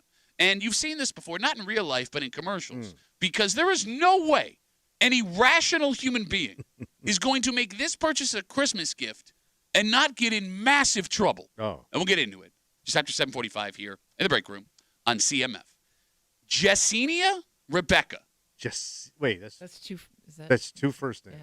She's got two first names. All right. Okay. Actually, the first name really isn't even a All first name. Yeah. Jessenia Rebecca, she's 29 years old, and she has found a hell of a way to make a living for herself. What's her gig? She is a professional girlfriend, Okay. not like a prostitute. Like, bring me home for the holidays. Let She's me a meet your prop. family kind of thing. You got it, yes. For a price, she will show up with you at your family function and act as your smitten partner Damn. as long as you need her to. So she has a menu that you can choose from. Okay. There are three options. Base level, she'll cost $150 an hour just to show up. For her silver package, $250 will get you 2 hours in the house. Mm-hmm. She'll come, eat dinner, spend time with your family members while you are in the other room. So she'll spend alone time Okay. with your family. She's willing to really have those awkward conversations. Yep, that's in the silver package. The gold package, Ooh, the gold package. that'll run you $450. You get all you just heard, Mhm. plus another hour. She says she'll also manufacture a romantic story about how you two met and fawn about you to your family. Yeah. But the platinum package, Tommy. Right. This one after gold. Platinum. $600 gets you 6 hours of Jessenia. She'll say, I love you in front of your closest family members. You get kisses in the platinum package. Yeah. And she will also help clean up and wash dishes. So she's gonna be like the ultimate girlfriend. You got it. The perfect woman Yeah. that you have brought home, $600. She says the idea right now is making her a fortune. I bet. And she's based out of Miami, but she also claims that men are flying her to their towns, paying for her services, putting her on a plane back home. Wow. Damn. And if we're totally real, you could see that happening. Yeah. Also, for 6 hours, $600, she's pretty reasonable. Fucking hour. Yeah. Pretty reasonable. Yeah. Okay. Tommy, Yeah. is this woman's service worth what she is charging? If you can afford it, yeah, it shuts everything down. So you're fine with this? Yeah, because I always like if you show up with nobody Mm-hmm. and it's just a bombardment of questions you already know the answer to. Yeah, if I had somebody, they'd be sitting here. Yeah. You know what I mean? Okay. So and it's endless, and they don't let it go. All right, let me ask you this question. Yeah. On a scale of 1 to 10, 10 being the most, Yeah. what is the pathetic number on a man who pays an actress to pretend to be his girlfriend? What's his number? How pathetic is that man, scale of 1 to 10?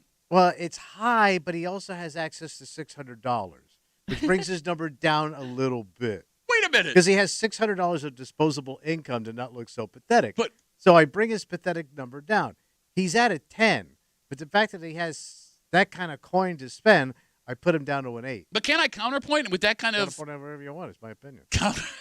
counterpoint being, if you have that kind of disposable income, if that's your argument, how are you not using that disposable income to find a woman that would be into that kind of thing? Because there are women into that kind of thing. Yeah. I understand. All right, Kimmy, on a scale of 1 to 10, 10 being the most, how pathetic is a man that pays for a girlfriend to come to his family holiday? Well, I just, I don't think you're thinking it all the way through. Why is that? I think it's a temporary fix.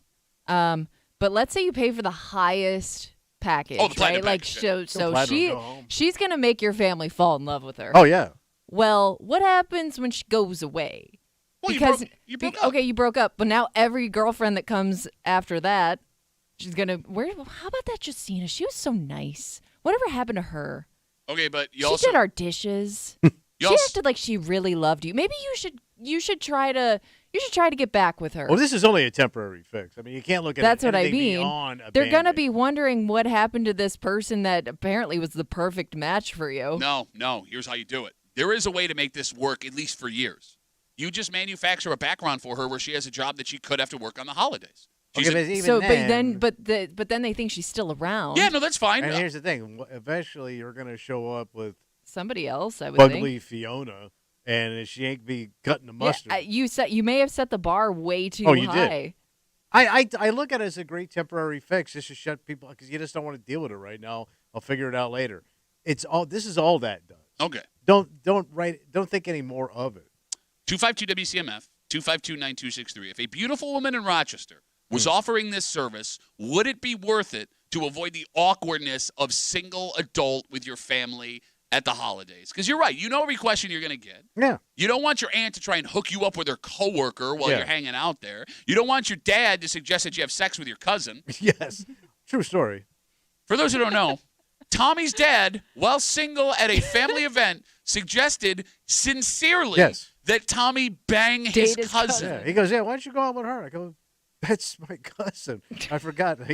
As a child, he spent a lot of time in New Orleans. As a man Yes. who would want, I would gladly pay $600 Yeah, to avoid that. I to see. avoid the interaction of my father No, suggesting I Yeah. have sex with my cousin. Yeah, I agree. It's worth it. It's gonna make for a great holiday for you. I'm just worried about the aftermath.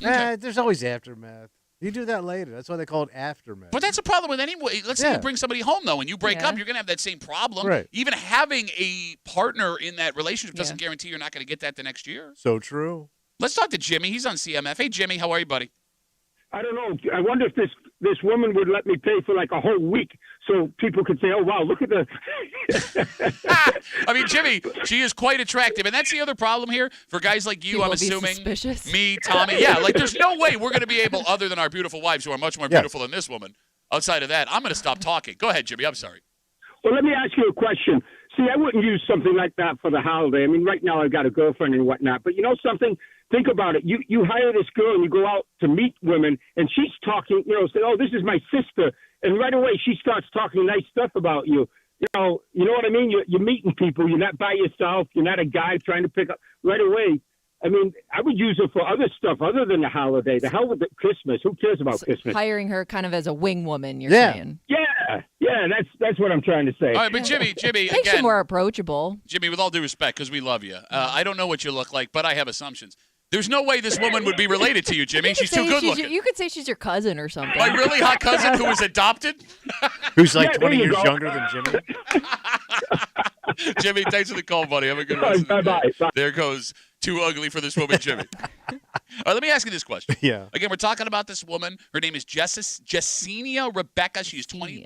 She's 29 years old. I don't even know if I'm saying that in the right way. yeah. She is a professional girlfriend. She has different levels, anywhere from $150 an hour up to a $600 package where you can pay her to come to family functions. She is booked solid for the holidays. She will pretend to be your girlfriend for certain prices. She will kiss you in front of your family, manufacture a romantic story about how you met. She will do dishes, and it's all to avoid that awkward conversation. Kimmy, Yeah. would this service be more beneficial for a man looking to avoid the questions in the holidays or a woman looking to avoid those family questions during the holidays?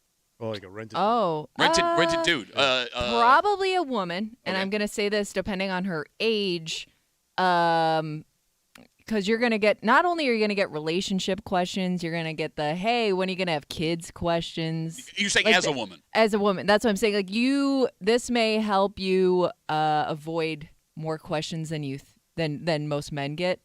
So but Because I feel like everybody feels like they have to ask a woman these questions because, like, oh, your clock's ticking, kind of thing. this feels like it's getting oddly personal.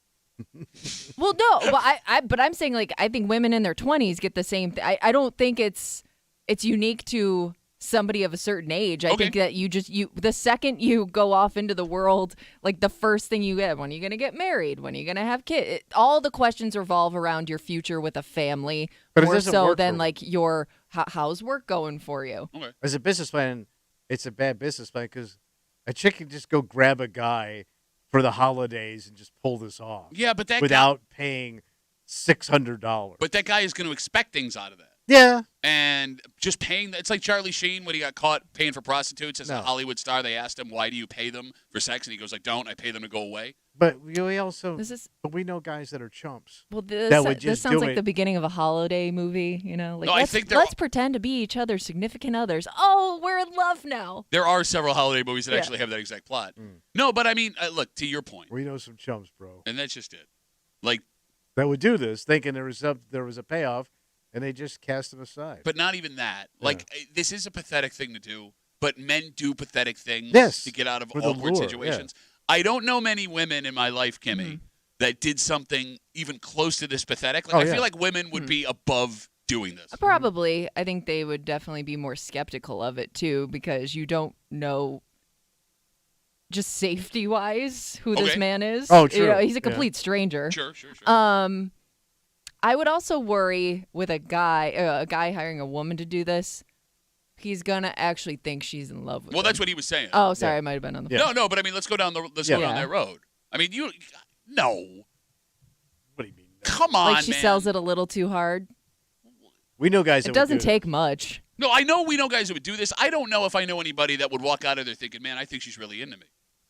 You just paid her $600 to pretend to be your girlfriend. I know. But look, she loves my family. Yeah.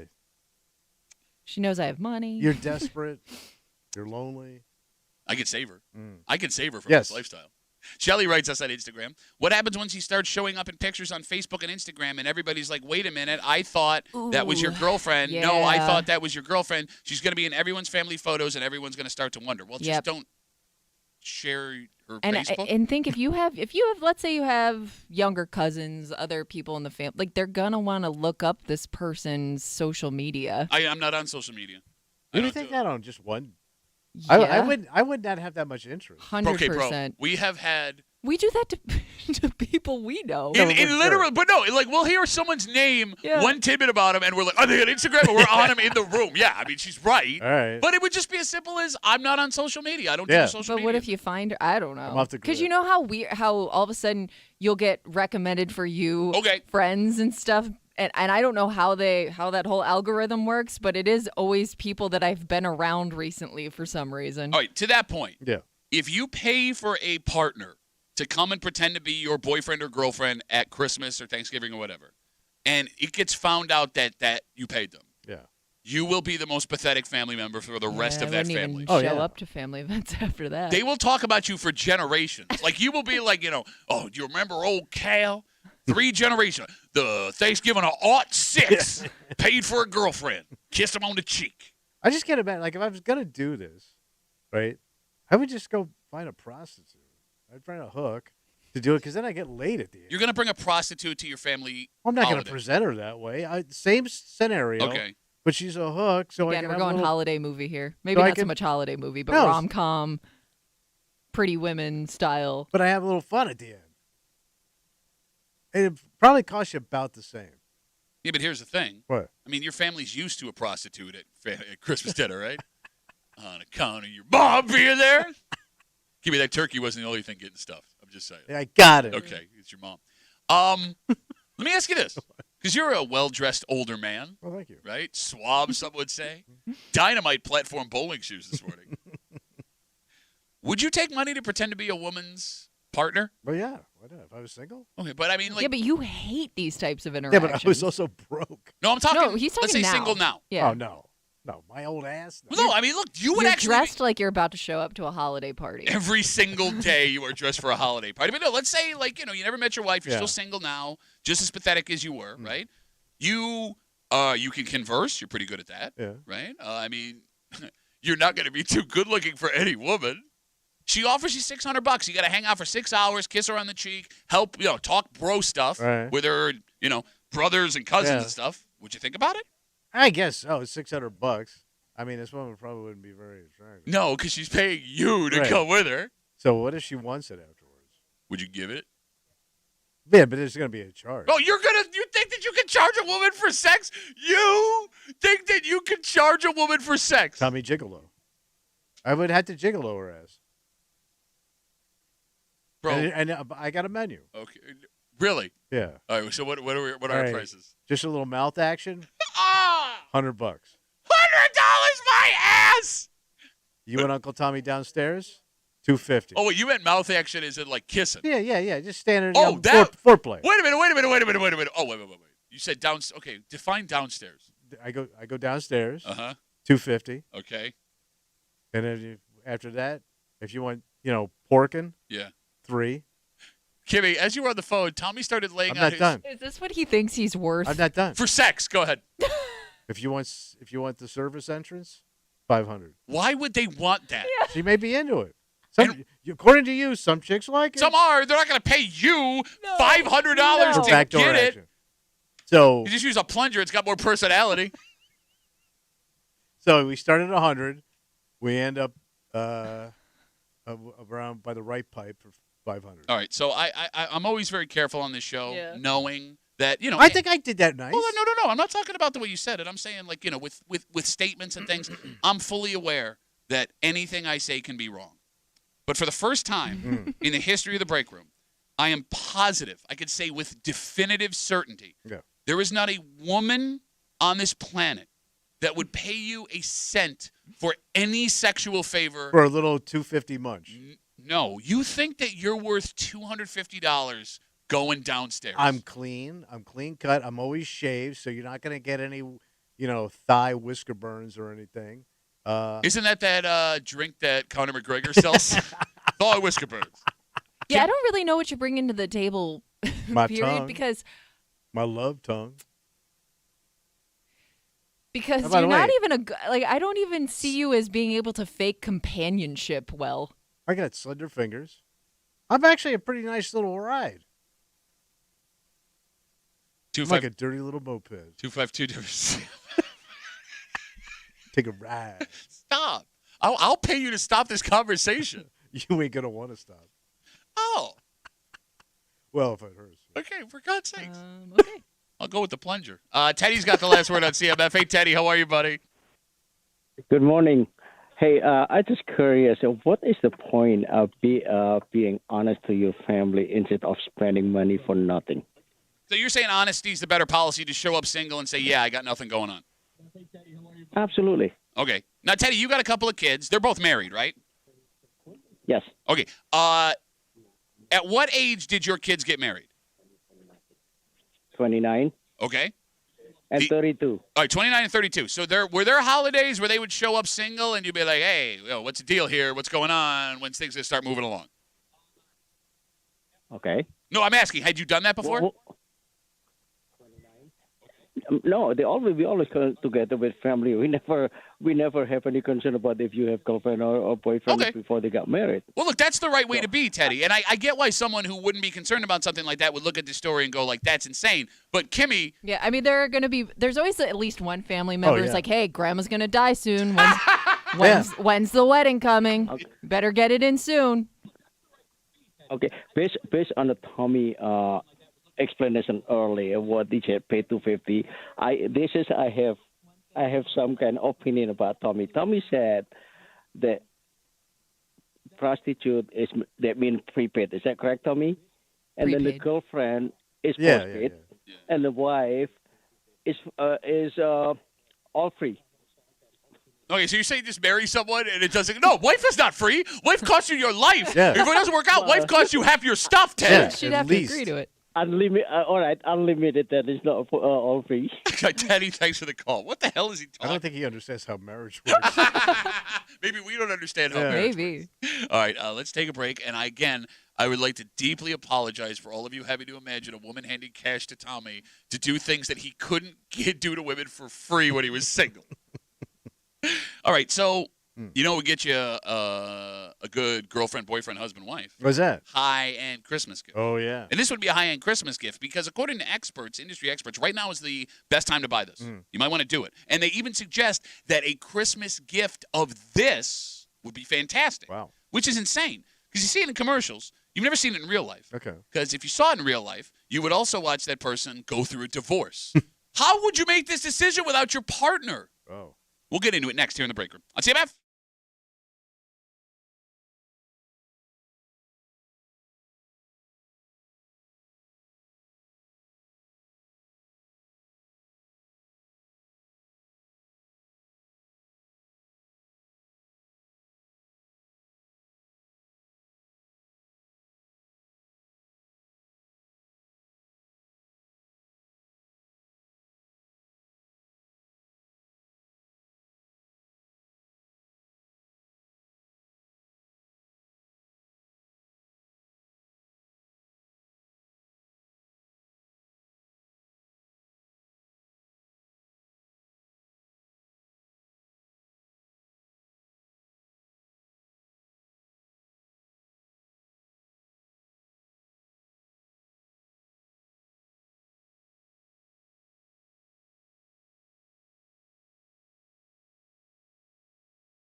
If you're going to do it, now's the time to do it. What I got to do? At least that's according to industry experts. There's a couple of reasons they give as to why it's the most economical time at this moment to pull the trigger. In fact, they even argue you could get this as a Christmas gift for a loved one. Damn. Which is insane. Not only because of the financial investment you'd be making, but Tommy, how could you do this without any say from your romantic partner?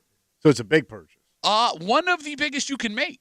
You're hanging out in the break room, Rochester's Classic Rock 96.5, WCMF, just after 8 o'clock. It's Wednesday. You know what that means? Oh, a little hate.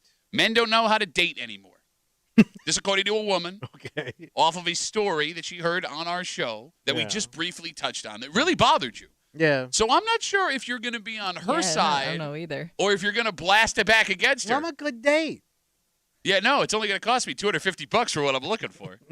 We'll get to it just after 8 o'clock, hate mail of the week here in the break room on CMF. Tommy, now is the perfect time to buy a car. Okay. At least that's according to industry experts. Really cheap. Huh? So they say, like, right now until the first of the year, you make your move. Right. They talk about end-of-year inventory and dealerships more motivated than normal. Right. They talk about impending potential federal tariffs, making things more expensive next year. That could be a possibility. Yeah.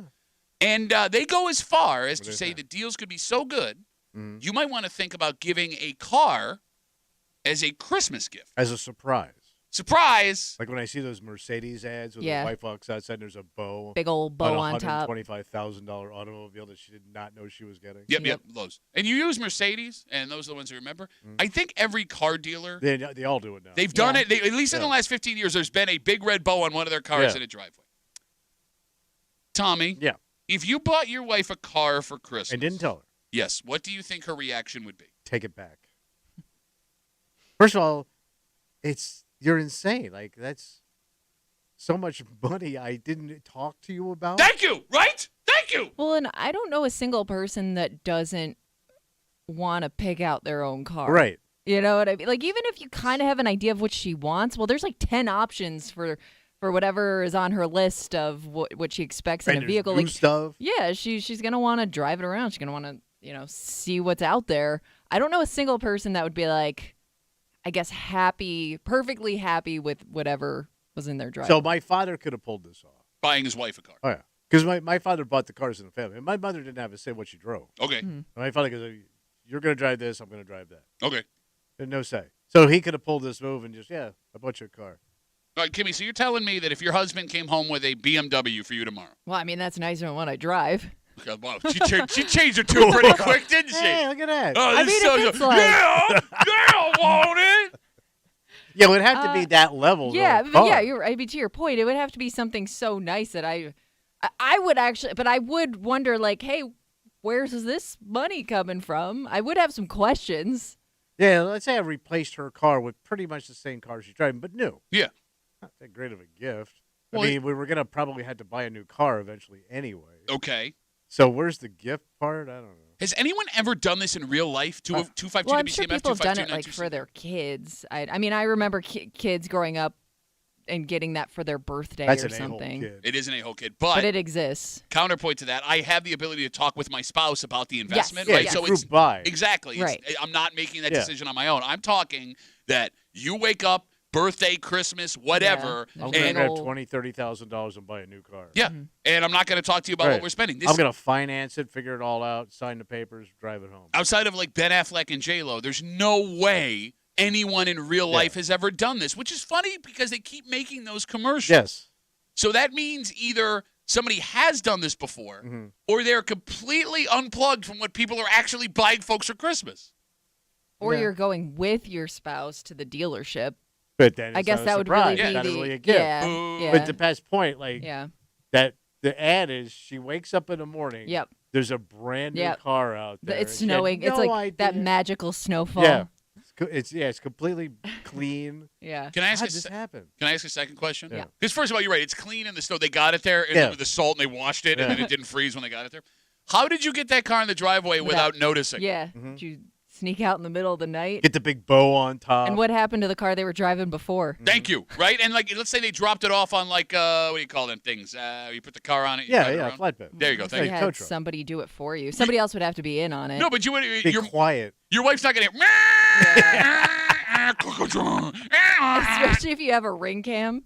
She's gonna call the cops. Thank you. Who the hell's in our driveway? Somebody's dropping off a car. Please come help me. So the best one I saw, it was there was 2 cars in a park in the driveway, a high end, like an Escalade, and then a really super high end pickup truck. And the wife wakes up, and they're both brand new. Wow. And she wakes up, and you know what she does? What? She picks the one that was for him. Oh. So he has to take the other car. Oh, that's probably a real thing. Then. So he bought 2 cars behind her back. He didn't actually do it, you idiot. No. So yes, nobody lives like this. Okay.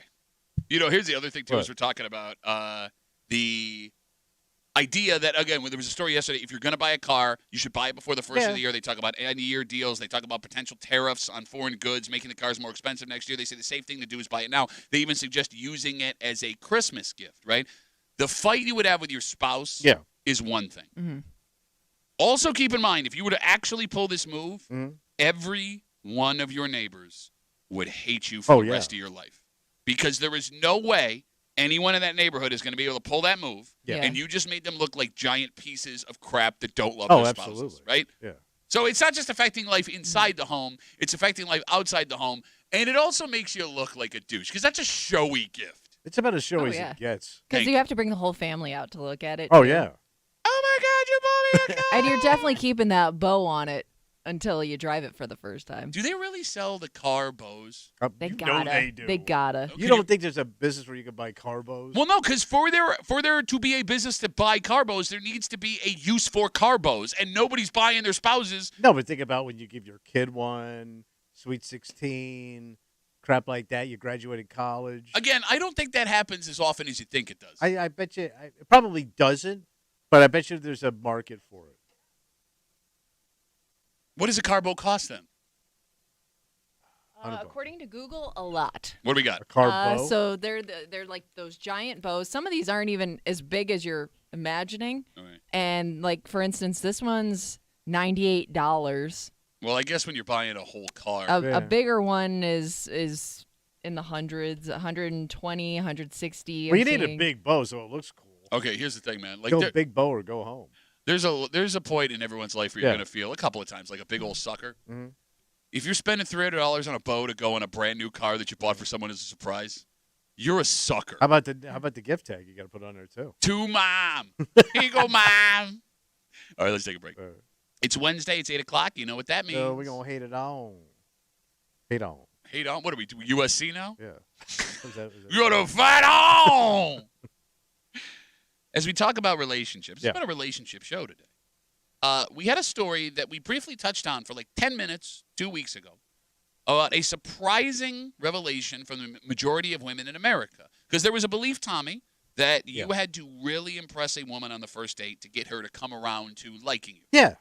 And it turns out that may not be the case. It's something that, like, borderline infuriated you, along with this woman who wrote us a letter. But what's interesting about this is, despite the fact you and this woman kind of have the same take, I'm not sure if you're going to read her letter, hear her letter, and go, yeah, or if you're going to hear her letter and immediately hate her. Yeah. And we'll find out. Next, it's Hate Mail of the Week. Here at the Break Room on CMF.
if you're a single man and you get a shot with a woman you're into, Yeah.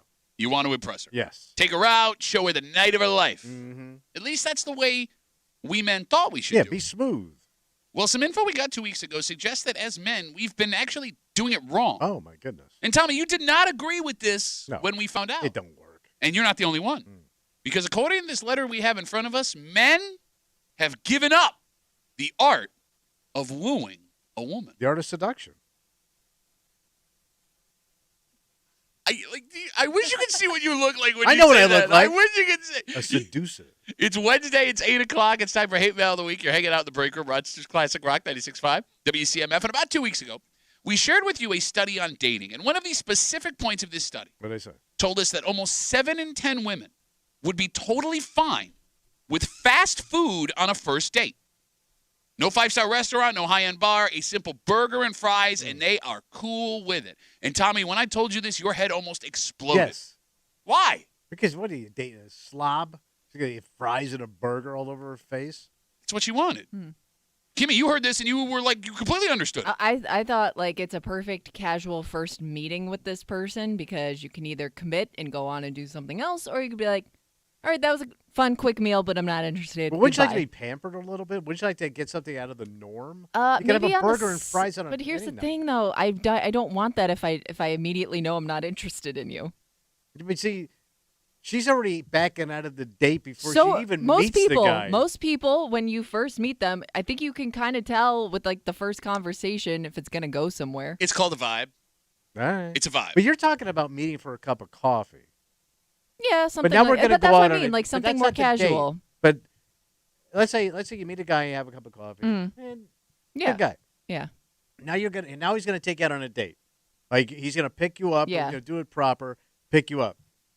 Burgers and fries. But I guess Saturday but, night. But that would you're be. gonna get dressed up for a burger. Well, and that's fries. No, di- but that's you wouldn't different. put on a dress knowing you're going to Yeah, McDonald's or yeah. Wendy's or So Five why Guys. go out? Oh, I mean, my this God. is like you're just slobbing around. Because you slobbing Why around. don't you put on your pajamas and your Ugg slippers and just go dragging down the street? Could you sound like more of an old man? I walk in the grocery store and I see his pajama pants. I don't get the slippers. I just don't get at why the grocery You store. don't get the slippers at the grocery store and you walked in with that on your feet today? These are nice shoes. Yeah, nice and slippery. Come on, man. These are high end. Oh, my God, I never saw the bottom. They have a pattern of different rubber on the bottom, you bitch. Well, it's the logo of the shoe. Shut Oh up. my god. Okay, we're getting off topic. The bottom line is this. You can never commit a crime, by the way. Your footprints would be so easily identifiable. Like you would be caught immediately. All right. So after this study that Tommy hated, Yeah. and Kimmy understood that 7 in 10 women were cool with a fast food first date. And again, this was like a brief 10-minute conversation. We got a letter in the mail. A letter from a woman with a message to all men. And it sounds like, Tommy, she's not mad. She's just disappointed. Yeah. Actual physical letters sent through the mail telling us we suck, telling men to, hey, step up. Sit back and enjoy today's Hate Mail of the Week. I don't know if I believe that most women today are okay with fast food on a first date. I personally am not one of them. But if this isn't fake news, it's a sign that men have forgotten how to be men.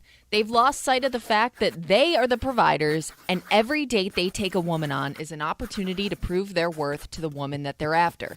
If I am looking for a man who I think is husband material, the last thing I want is some bargain evening. It tells me a lot about them. They are selfish. They don't have the means. They don't think I am worth what I know I deserve.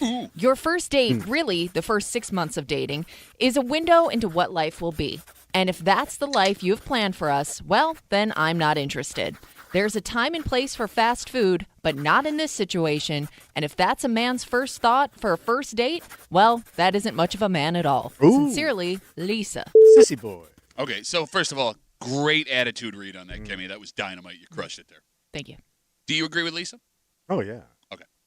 So before we get into your Oh, yeah, even more. I go farther than she goes. Okay, well, we'll get there in a second.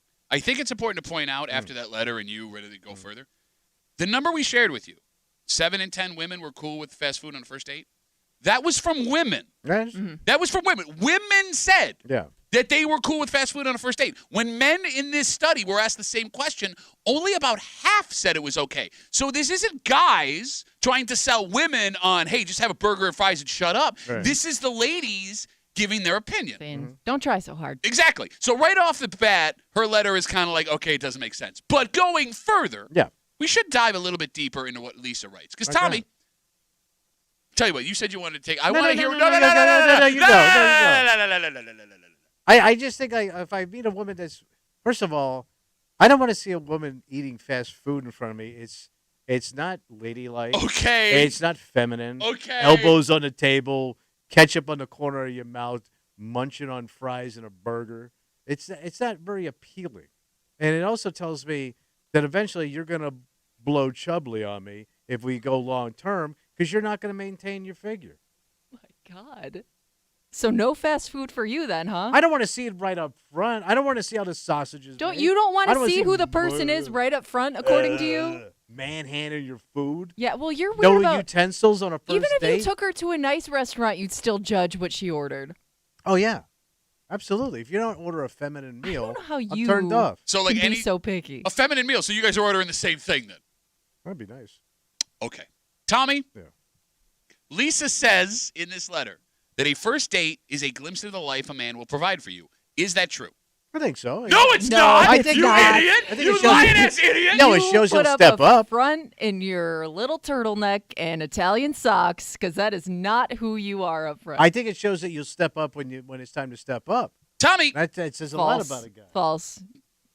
Tommy, you said 2 weeks ago. It's only downhill from there. Bingo. You said the But first. that's every relationship. You said 2 weeks ago when we had this discussion, the first date should be the most impressive thing you do for that woman. Wine, dine, high end. Yeah, you lie for the thigh. So yeah, So that's so it's a lie. exactly. And lie for the thigh. Shut up. That's a good T-shirt, man. You know it. Even if you wanted to, which you don't, you can't afford to do that on a regular basis. I understand that. It's a lie. And it's a lie you're throwing out there simply, as you just said with your stupid rhyme, to get into her pants. But isn't this a special date? A first date should be a special date, not a run-of-the-mill. Okay. There are, yes, you're not going to maintain, every day's not going to be fireworks. But in a relation, there are special moments where you step up, different occasions. And what shows me is, the guy doesn't even step up for those. No, if you want to make the argument this is a special occasion, fine. But the You're argument going to get that a toaster for your anniversary. Oh, I would love a toaster. My toaster's on the fritz right now. Sometimes it's really dark. Sometimes it's really light. I don't even know. I'm keeping the dial at the same thing. Look, man, even if you were to go high end as a glimpse into the future, you don't see a future with that woman because you've also said on this show you're more worried about getting laid on the first date. If something happens eventually, relationship-wise, fine. Yeah. But you think you're going to get laid because you're going to step up and spend a bunch of money. So you're straight up lying to this woman. You know, I would think like if you're trying that hard to impress me, you don't have a personality. Ooh. Ooh. Like you have nothing else going for you. Ooh, that hurt me, and that hit you right in the chest. She's talking to both of us. Or men Well, in like general. according to you, like you have to put on this fake persona the first date, like give it as much as you have. And Okay, I I'm not would think taking like, it to why the- is this guy trying so hard? He's already dead, Kimmy. Let him be. I'm just saying, like, let's say I take you to, I'm not saying it's the nicest joint in town, but it's a We're nice, not going to You're kinda Applebee's. saying that. it's a nice, cozy, romantic little restaurant, an Italian joint, a steakhouse, out of the norm, non-chain, mom Does and it get pop. nicer than a steakhouse? What's that? You're like, I'm not taking you to the nicest place in town, just a steakhouse. I mean, a nice steakhouse, not the top joint in town, but nice, middle of the road, nice restaurant. Mm-hmm. It doesn't Middle of the require road. like a tray, or they're calling your name out, or I gotta have a flag on my table to come get our order. Yeah, I would think, what is this guy hiding? What's he hiding? Ooh.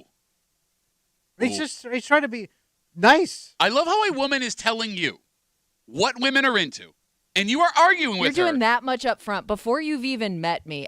There's something suspicious, and maybe that's just me. Maybe other women would be like, "This is awesome. What a gentleman." Yes. I go into it. I go into it a little bit more hesitant, like. What? This is a lot. I don't for wanna somebody see- we don't even know each other yet. I don't want to see some woman at the register trying to figure out which 3 dipping sauces she wants You're missing with her out. with her chicken planks. You've bought 4 engagement rings in your life, and you're going to argue with her about Yes. what women want. Yeah. Okay. 252 WCMF, Hate Mail of the Week. This started with a study, from 2 weeks Yeah, ago. that's the only poll that's going to be happening. 7 in 10 women in America said they would be fine with fast food on a first date. Tommy flipped the hell out. You're going to blow up. Not a good first date. Lisa writes us a letter saying that men have given up on Yeah. first dates. She says that a first date is a glimpse into your future, even though women were the one that said this in the study. I don't know. Maybe this generation doesn't know how to date. Women? Both of y'all. Both of y'all. Both of y'all don't know how to date. Okay. Well, I would argue that Well, your generation and older didn't listen to women at all. Oh, just wow. did- you just did what you wanted to do Yeah, without taking nice. it into consideration. Like, hey, maybe there's some other ideas out there. No, but you guys are touching on what I think is the most interesting part of this letter. What's that? Because we don't know how old Lisa is. Yeah. The letter was handwritten. So she's got to be my age. All right. But, Kimmy, it seems there is a generation gap. Okay. And I ask you this question sincerely. Mm-hmm. When you went out with a man for the first time as a college-educated woman, Yeah. were you thinking about the life he could provide for you in that first date? No, it was just whether or not, like, we enjoyed each other's company up front. Like, I don't think I was thinking right away marriage. It was more like, hey, do we get along? Do I find this person attractive? Like, it was the most base things up front that you're trying to figure out. What Lisa writes in this letter, Tommy, is a very old-school idea. And I get in a world... Thank you. Where every woman was staying home, well-paying jobs for women were hard to come by, divorce was not an option, that would cross your mind. But for women today, is the provider something that even factors in? How about just a nice Well, no, and night I would out? think it's gotten even more casual just based on, depending on what app you meet somebody on could determine what kind of relationship you're looking for right up front, right? Great point. And, like, the funniest part about your take, and you shut up. I see you. You shut up. Like, it's funny. You got so much to say until facts appear, and then all of a sudden, Eric. oh. There's just opinions. No, you're sitting here going, hi, yeah, this, that, and the other thing. My wife makes more than I do. You're living in your wife's house. I get it. You can't provide for yourself, let alone your Pittsburgh-living wife, and you want to sit on the same side of the fence as Lisa, who Yes, writes I this do. letter? Yes, I Shut, bro. You better hit your knees and thank the God as skinny douches that your wife didn't have this idea because you wouldn't be married. I took her out nice. Yeah, and then she let you move in Right, so it worked. like a Cocker Spaniel. But I don't want to be out with some woman we're eating some Oh, my God. gassy Well, because fast you food. don't I wanna got eat some that I got food. some hard farting woman with me now. One of my favorite Santana songs, Got She's a a hard hard farting farting woman. woman. Did you have a country song? I'm sorry. Oh, I can do country. Yeah, go ahead. She's a hard farting woman in love with a good timing man. Once Tommy Muley sings a song, it's eternally his. They'd get together, but that smell he just can't stand. Oh. Well, that's a good tune. Yeah, no, I would understand how you can be That's charming. Tom T. Hall. Come on, man. Is that really a guy's name? Tom T. Hall. Tom T. Oh, yeah, Hall. he was one of the monsters of country in the 60s. Okay, 252 WCMF. Folks are waiting patiently. Let's talk to I had a River. waffle on a date. Good morning. Hey, River, how are you? So I just want to know, Tommy, have you seen the price of fast food lately? It's out of control, Rammer. A garbage plate is $18. I mean, And they come throw on. it at you. This woman sounds a little sexist with the whole provider thing. I mean, when you're shopping for basically a bank account. I mean, I can just imagine Tommy showing up in his leisure suit, platform shoes, and his Geo Metro to take his wife down to the Budapest for a date where he's spending more money than his car is worth. Bro, he paid you 100%. Like, he's right. How you show up in the least expensive Yeah. manufactured car in When things America? like that don't match up, that's automatic. Like, there's Saving something all going my on money here. for you, baby. I'd be surprised if she even got in the car at that point. Like, wait, I'm just not going at that point. But I mean, listen, you're not going to go to Burger King for, a Happy Meal. But I mean, if you're Well, going yeah, you to couldn't get one there. I mean, yeah. going to Ferraris or a pizza joint or something, I really don't think, honestly, that the impressive date should be until the second or maybe the third. I mean, where Okay. you're actually going to spring for some real, black and blue type thing or, big money. So you want skin in the game is what you're saying, Ryan, before you drop the big coin. Well, just to see if you actually are even compatible. I mean, if you're sitting there looking at each other and you don't know what to say on your Applebee's date, you probably don't want to head to Black and Blue on the second date if you have one at all. Yeah, because when you go to Black and Blue, you can't even get riblets. Exactly. You know what I'm saying? And there's no real way out. You know what I mean? I hear you. Rammer, I'm with you 100%, buddy. I appreciate the call. Go Rammer or go home. Good luck getting your Happy Meal at Burger King today. Paul writes us on Instagram. Says, first date Sabres game with $18 drinks and food at the game. You may be seeing how I provide, but I'm seeing if you can hang. This sounds like a dick. Oh, I'm all about a sporting event as a first date. Oh, yeah, you're always dressed for one. Because there's a distraction there. It's the only time you make up your face. Make up your face. What are you doing, Kay? You know, you gotta explain your joke, so that's when you know it's a good joke. Man, she is just hitting you over and over with a baseball bat. That's why you're not getting any high-end meals with your smart mouth. Because I you take your smart mouth down, run it down at Applebee's. See all the Romeos that show up. Think about how the buck-toothed Bob. Shut up. Opens up a bottle of beer in his mouth. I think Gave his last two wives hysterectomies. So if this guy says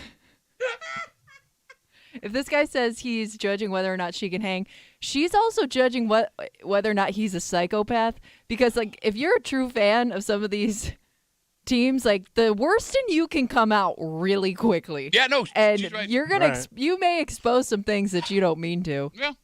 I mean, look, the bottom line is this, like Kimmy said. Yeah, but she said. Right? Like these 7 to 10 women who are okay with a fast food date, they just want to get together with no pressure. I want to get to know you. It doesn't matter where we are. And it's strange that guys are fighting that because it really benefits us. If you're a man who has to win women over with personality, something you and I know very well, Tommy, it plays to our strengths. Yeah. At the very least, you're not dropping $150 on a dinner that could be a one-time meeting. Like, don't be stupid. Let the ladies have their Big Macs, which is one of my favorite Maria Antoinette quotes. Let them eat Macs. Let's take a break.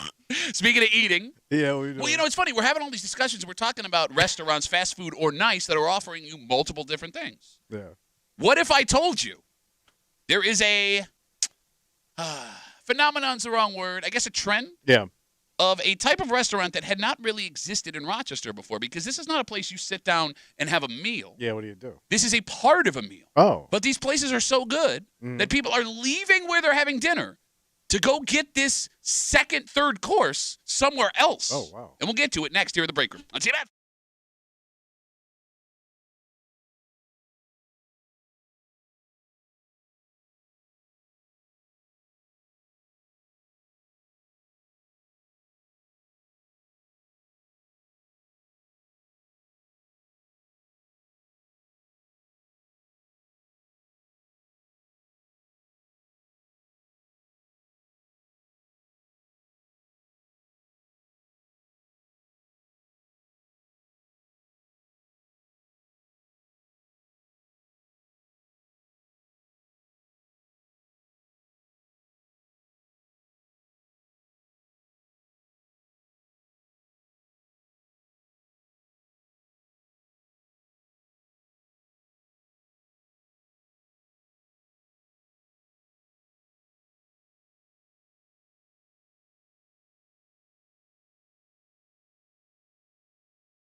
something is happening, Tommy. What happened? And I'm sure there will be an argument that things like these have existed forever, but that's simply not the case. Oh. Never on their own.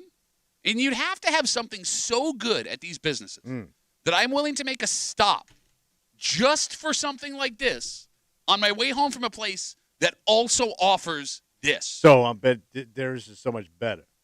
And it's Yeah. part of a meal, you said. Well, no, here's the that thing. you already were eating. Yeah, you got it. Yeah, I can stay here at this place. It's almost like a progressive meal. I'll explain. All right. You're hanging out in the break room. Rochester's Classic Rock 96.5. WCMF. The holiday season is here, and it's back. Yeah, buddy. The Food Link Food for Families Food Drive brought to you by WCMF News 8 and Tops Friendly Markets.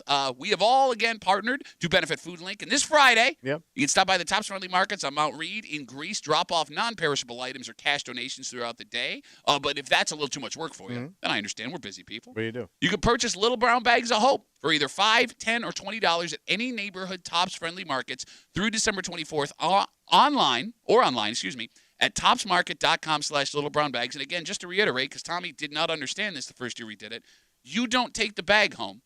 The bag goes to families. Oh, he in stays need. there. Okay. Yeah, no, because you thought that. Why Yeah. does the money go to the family when I buy the It's a food? great deal. Why would I not just buy my own food that I want, not a mystery bag of food? Every bag purchase includes nutritious food needed by Food Link to help local families in need. So we'll see you out there on December 13th, this Friday at the Tops Friendly Markets, and go do good to make up for all of the bad that Tommy puts out into this universe. Story of the DNC What do they say? details an exciting new place to get some delicious dessert on the west side. Oh. Sweet Retreat Rochester. Brand new shop on Ridgeway Ave in Greece, and it is super unique. Okay, what do they do? They offer dessert options from all over the world that are made right there in the bakery. Damn. France, Hong Kong, Middle East, right here in the U.S. Oh. And they even go out of their way to take on dessert trends that are blowing up on TikTok. Okay. Okay. Why are you making that face? I know. Why are I you didn't know skeptical? there's so many desserts. Yeah, man. Well, have you been inside a bakery before? Yeah, but I don't know, hey, give me a Hong Kong donut. I mean, That sounds dirty. but I mean, Get those out back. we Google types of foods in other places all the time on this But I show, don't think so a it makes sense dessert- that people are curious about it. I don't think a dessert. I don't like there's different foods. Yeah. I never think of like diverse global desserts all over. So they show some of these global desserts that Yeah. they make. Hey, what do they got? It's got to be similar to what we have. No, like there's No. one from the Middle East. It's got like a cheese like mozzarella, but it's sweeter. It's like Right. Inu baked good, but it's got like a syrup over the top. It looks amazing. All right. But this place Yeah. is a continuation of something we've seen a lot in our area lately. Dessert only business. Yeah. A place that you are stopping just to get something sweet to eat. And Henrietta has blown up with these places. Like local-wise, there's a place called White Rabbit where you sit down. And just eat dessert. You just have dessert. It's a sit-down restaurant with just dessert, if I'm not mistaken. There are 3 or 4 mom-and-pop, I guess you would call them bakeries, Yeah. that only serve sweet treats. And even from national chains, you have places like Crumble Cookies, Nothing Bunt Cakes, you get it, that will sell you dessert On a plate. and dessert only. Yeah. Yeah, that's it. Either you eat it there or you take it home. Tommy, Yeah. is dessert only business a sustainable business? It doesn't sound like it because it sounds like I got to take a trip after my meal, which, like you say, most joints offer you dessert, not the array. But Why'd you say it like that? Not the array. I ain't getting a Hong Kong donut. right. I mean, last break, chick just was a goddamn burger and fries. Then I got to take you out for Asian dessert. What's up? What do you want then? I don't know. Can I just have one chair, one meal? So you don't think this is sustainable? It doesn't sound like it. Kimmy, is dessert only? You asking the wrong broad. Okay. She started Hong Kong all the way across you, to be Asia. Wait, I might hold on. surprise I'm you. sorry. Did you say start in Hong Kong and go all the way across to Asia? No, all the way across Asia. Oh, okay. I know Hong Kong's Asia. I just don't know where Asia ends. Yeah, me neither. Middle of Russia? No, Russia ain't Asia Asia. ends where the cheese begins. Oh, Put that on a t-shirt. Yes. Sell the rock shop. WCMF.com. All right, you were saying, Kimmy, I'm sorry. Okay. I do. I love my snacks, but as a it didn't need to when be it said. comes to sweets, Yeah. I love sweets, but I can't eat that much. Okay. So for me, But you share. yeah. I mean, I guess if you're willing to share, but like when you're married to somebody like my husband, you don't share. Ain't no sharing. ain't no dessert sharing in my house. He's So- already at the cheese end of Asia. That also sounds dirty. Where you go tonight? Well, I'm taking her to the cheese end of Asia. Ow, ow, So, like, for ow. me, it might be a little bit too much. Okay. But for the dessert lovers out there, I can see this being a hit. All right, the phone number. Sorry, Go didn't mean to ahead. cut you off. Phone number is 252-WCMF, 252-9263. Now, before you call us and say these places have already existed, not true. Yeah. The other places we've traditionally gotten our sweets from, they also sold actual food. Like Leo's Bakery and Deli. Yeah, you can get sandwiches, you can get breads, everything. Phillips European sit-down restaurant, Malik's at bagels and bread and sandwiches and other options. Yeah. Any Italian joint will make you a sub with bread and cheese while you buy your cannolis. Right. You had the rare place, like a Cheesy Eddie's, that will only sell you sweet stuff, but their products were so unique, Yeah. it was going to work. And not really a sit-down joint. Okay, so both of you are telling me you are not willing to stop at a place for just dessert. No, I mean, this sounds like something my wife would be into. Okay, so then it would work? Then I'd sit there and just drink a cup of coffee while I if don't- they sell coffee. I don't know if you can get coffee. They gotta sell coffee. They gotta have an espresso and stuff like that for these joints. It would definitely be Coffee something. goes in dessert. That's like hand in hand. It's like bacon and eggs. I think it would be definitely something that you had to plan ahead of time, because I guess if I'm going out to dinner or grabbing something to eat, I wouldn't eat until maximum fullness, knowing I'm going out Max for full. a big dessert afterwards. Okay, maybe wouldn't eat till max full. Because if like you get up from dinner and you're like, oh my God, I cannot eat another bite. Like, I don't want dessert. I want nothing. Yeah, you couldn't be at that point and be like, hey, you want to stop and grab dessert on the way home? I mean, I get it's a bit of a hassle, but I am intrigued by these businesses. Again, we're talking about this new dessert place. It opened up in Greece on Ridgeway Avenue. Story in the DNC about it. It's called Sweet Treat Rochester, and they offer desserts from all over the world. France, Hong Kong, Middle East, right here in the U.S. They have a TikTok. They're going to remake the desserts that blow up on TikTok, and it sounds like it's only desserts, and it's one of many businesses like this in our area that have recently opened up. The selection of unique stuff Yeah. is what intrigues me, because I can stop at Wegmans or Tops or Walmart to buy my desserts and do actual grocery shopping. But, if all they do is dessert, in my head, it has to be better than these other places. And if you're into that stuff, you're going to see some unique stuff you didn't even know existed. Exactly. I want to know. Maybe you become a regular if you find something that you can only get there. You're just dying for that one unique thing you can only find at that place. So it's already kind of happened. There's a joint on West Henrietta Road, and I don't know the name of it, but it looks like it's run by a Middle Eastern family. Yeah. And they have all these unique desserts. And I popped in there one time just out of curiosity, and they have this thing, Kimmy. It's like a ho-ho, Okay. right? Like cupcake. Right? But it's like a gourmet ho-ho cupcake. Okay. And I've never seen anything like it. All I was right. like, High-end oh, ho-ho. I'll try that. And I had it, and it was like, Life-changing. oh, my God. So now, and they're open at 9 o'clock on a Sunday when I'm taking my daughter home for the rink. Cheat day. So I'm like, oh, okay. So I've stopped in there a couple of times, and I feel like the guy's like, oh, you again? You know what I mean? He already has it ready to go. I know what you want. Here's your white box with the thing in it. It's amazing, and I will be a loyal customer as long as they are open. All right. Uh, Are they expensive? The They got to be a You're little getting a pricey. lot of food. the giant so, ho ho yeah. is it was like $8-9. No, but like this joint you mentioned. That I don't know. I don't have This prices. international array of food. I'll tell you this. I'll go check it out and let you know soon. What's the TikTok I will say- dessert? Just like trending desserts. No, I know that people that is. see. What's the big one though?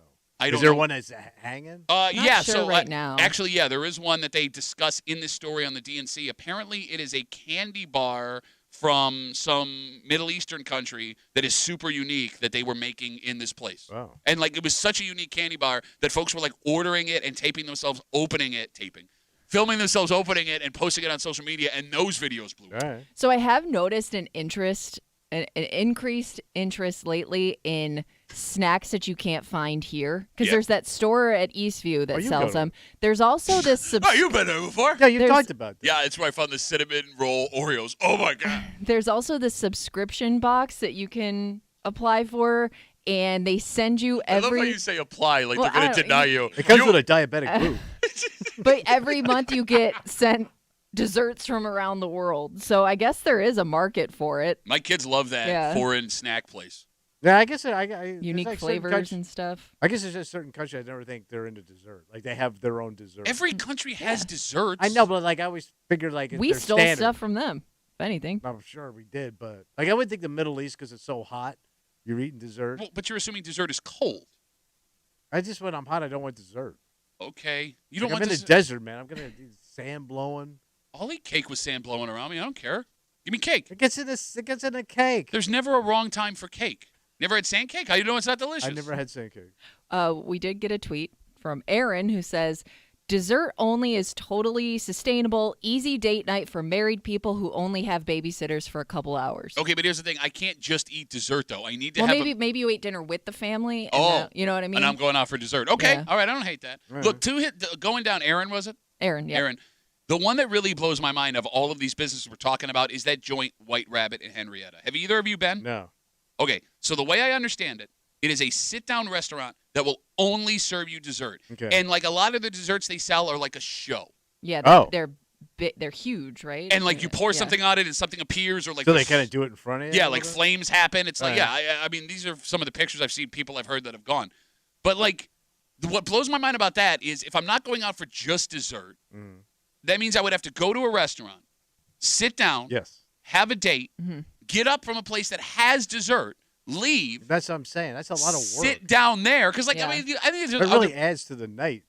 yeah. Any of these other bakeries or, like, sweet places, I can stop, grab it, we'll eat it when we get home. Yeah. That makes sense to Or me. stop and grab ice cream or something. Like you're eating it there quickly. Exactly. Yeah. Like, this whole White Rabbit, like, sitting down, eating a reservation to, like, eat another thing, that Yeah. blows my mind. Yeah, that would be much. But I and do you want to can't try. and if it has ice cream or something that doesn't last very long, you're not taking it home with No, you you're most of scarfing the it. time. Oh my God, that's the biggest argument with my wife. Oh, it drives me nuts. Right. I love ice cream. Mm-hmm. I love ice cream. Cheat day in the summer is ice cream day. And my wife, who's not the biggest ice cream fan, and if she is, she eats the worst ice creams. I want lemon something. Pralines and cream. Why even have ice cream? Learn ice cream. We'll go get ice cream. And every time I tell her, I want to sit here and I want to eat my ice cream, and she'll go, okay. And then she'll get the ice cream and she'll go, let's just drive home and eat it, which is fine for her and the kids. You ever try and eat an ice cream cone while you're can't. driving? No, It's that's impossible. impossible. It's not to-go food. I'm going to kill us. Yeah. And she'll go, get it in a dish, and I'll feed it to you. And I go, one, that's also dangerous, too. I want the cone. Yeah. I want Open the cone. to wide. crunch. Here Thank comes you. the airplane. And she goes, well, I'll just hold your cone. I go, no, it's going to get on your hands, and that I'm losing ice cream. Because I'll lick the ice cream off my hands. I don't want to lick ice cream off my wife's hands in front of my kids. Yeah, that's not a good That's a idea. behind closed doors kind of situation.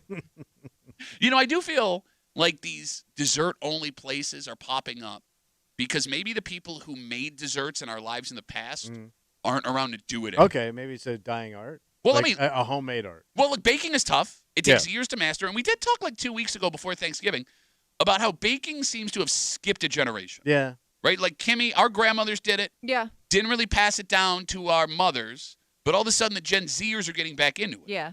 And maybe the grandkids of the Gen Zers will benefit from Yeah. that. But if my ma or my grandma is either passed or doesn't have the Yeah, it's physical gone. ability, yeah, I mean, where else am I getting it when I have a hankering? Yeah, and maybe we're just willing to admit that other people do the dessert better. It desserts maybe, are hard. It's more like maybe art. you made that family recipe and it's good, but man, did Cheesy Eddie's nail that cheesecake. Oh, then you they know? do. Like it's one of those things where once you taste that, like to that level, it's kind of hard. You're not going to replicate it. Now you got me thinking of this thing that Cheesy Eddie's does. What's that? I haven't had it in forever. What's that? Okay, it's like a sandwich. I think it's like carrot cakey, but like Ooh, thicker. They do a good But it's carrot a cake. sandwich? But it's not carrot cake. I don't know. It's like an oatmeal carrot. I don't know. But it's got the frosting in the middle. Yeah. It's like creamy cream cheese frosting. Oh yeah. It's got it's like an ice cream sandwich, but it's not ice cream. So you can hold it. Oh my God, Tommy, Yeah. it's like Cake looking. sandwich. It's like looking God in the face. Yeah. It's Hey, you like can't make that at home. like You can come close maybe, but it's not going to be the same. I've heard of deadheads having experiences at concerts where like it made them believe in Miracle. things. You Yeah, get a yeah, miracle. yeah, okay. This is that for me, Wow, look at that. and it's got to be the worst thing in the world for you. So Oh, like, sure. All of this stuff is bad. oh, for shut you, up! man. Don't be that. Say something. Why don't you just eat a bag of sugar and call it a day? Why don't you eat a bag? You're such a bitch. No fun. But You know like, how much sugar is in that?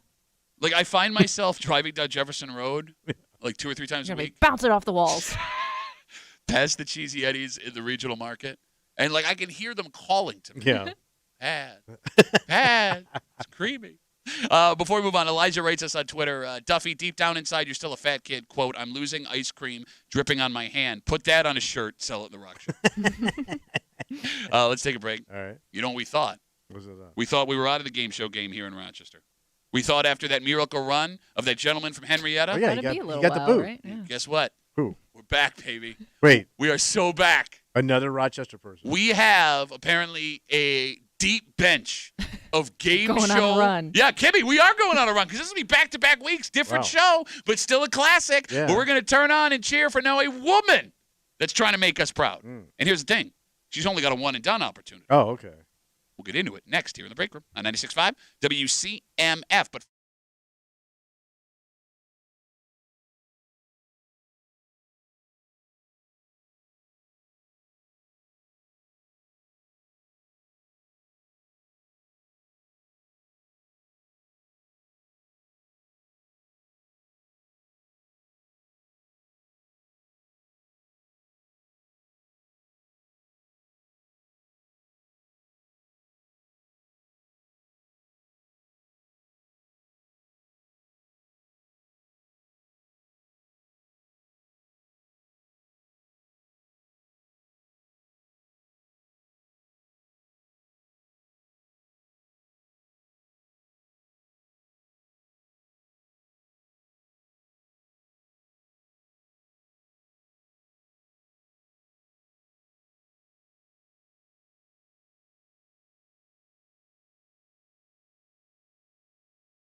Oh, buddy, we thought it was over. What happened? But it's only just begun because apparently in Rochester, we are fantastic at game shows. Damn, we reloaded, huh? You're hanging out in the break room, Rochester's Classic Rock 96.5. WCMF. Yesterday, we had to share with you the unfortunate news that David Bond, Henrietta resident, lifelong Rochesterian, Aquinas graduate. Yeah. He had lost after his 3-day run on Jeopardy. Yeah, he bombed out. Yeah, man.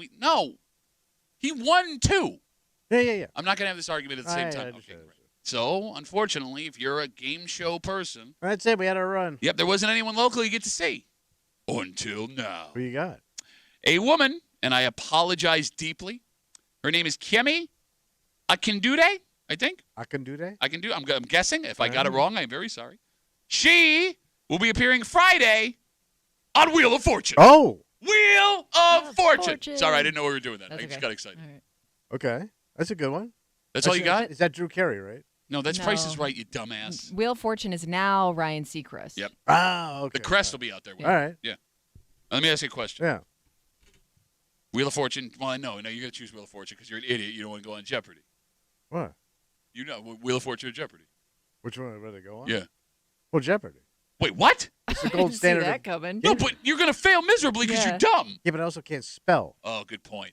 Yeah, but Yeah, you could just guess letters. I know. My Yeah. father loved Wheel of Fortune. Well, he did love the woman that No. Vanna White, who still is spinning the Yeah. letters. He used to call her dog face. And I One of the most beautiful Beautiful women on woman- I know. television. No kidding. Hey, look at your own family there, Mike. Your son, your youngest son, Dogface Tommy. They used Son to of call him. Dogface. Kimmy, Wheel of Fortune or Jeopardy? So I mean, Wheel of Fortune seems like it'd be the most fun to play, but also the easiest to embarrass yourself. You just got to figure out the puzzle. Because every now and then somebody will shout out either something inappropriate or something not even close to what the letters are hinting at, and the next person gets it instantly, and you're like, oh, how did I not see that? Yeah, that's a good point. And with Wheel of Fortune, I mean, with Jeopardy, if you go on, you can choose just not to buzz in Right, Yeah. and not right. embarrass You yourself. cannot even answer. You are forced to participate in Wheel Yep. of Fortune. Yeah. You're I not wrong about forget that. how it works. So you have to. Like, you know, Wait a minute. You can't take a pass. You forget how one of the longest running game shows in American history works. Wheel of Fortune. It's outlived 2 hosts. I know. And you forget how one of the simplest, oldest games. Now I know why you confused Drew Carey, because you thought the big wheel from Well, it's Price kind of is a wheel. Right. It's just they turned it on its side. Yeah. yeah. Well, How do you not still know a how Wheel of Fortune I works? forget. I don't watch it that You much. spin the Wheel of I know Fortune. you figure out the puzzle. Okay. But I thought, first of all, I didn't know it was like once you win and you don't come back. Yeah, I thought you could keep going. I thought you were one and done with Wheel of Fortune, right? Like they yeah, I don't don't keep think bringing. unless they bring you back for like a all-star show or something. I don't know. But Tommy would be terrible at this because you have to listen. Oh, good call. And every now and then somebody will guess the exact same letter somebody before them did.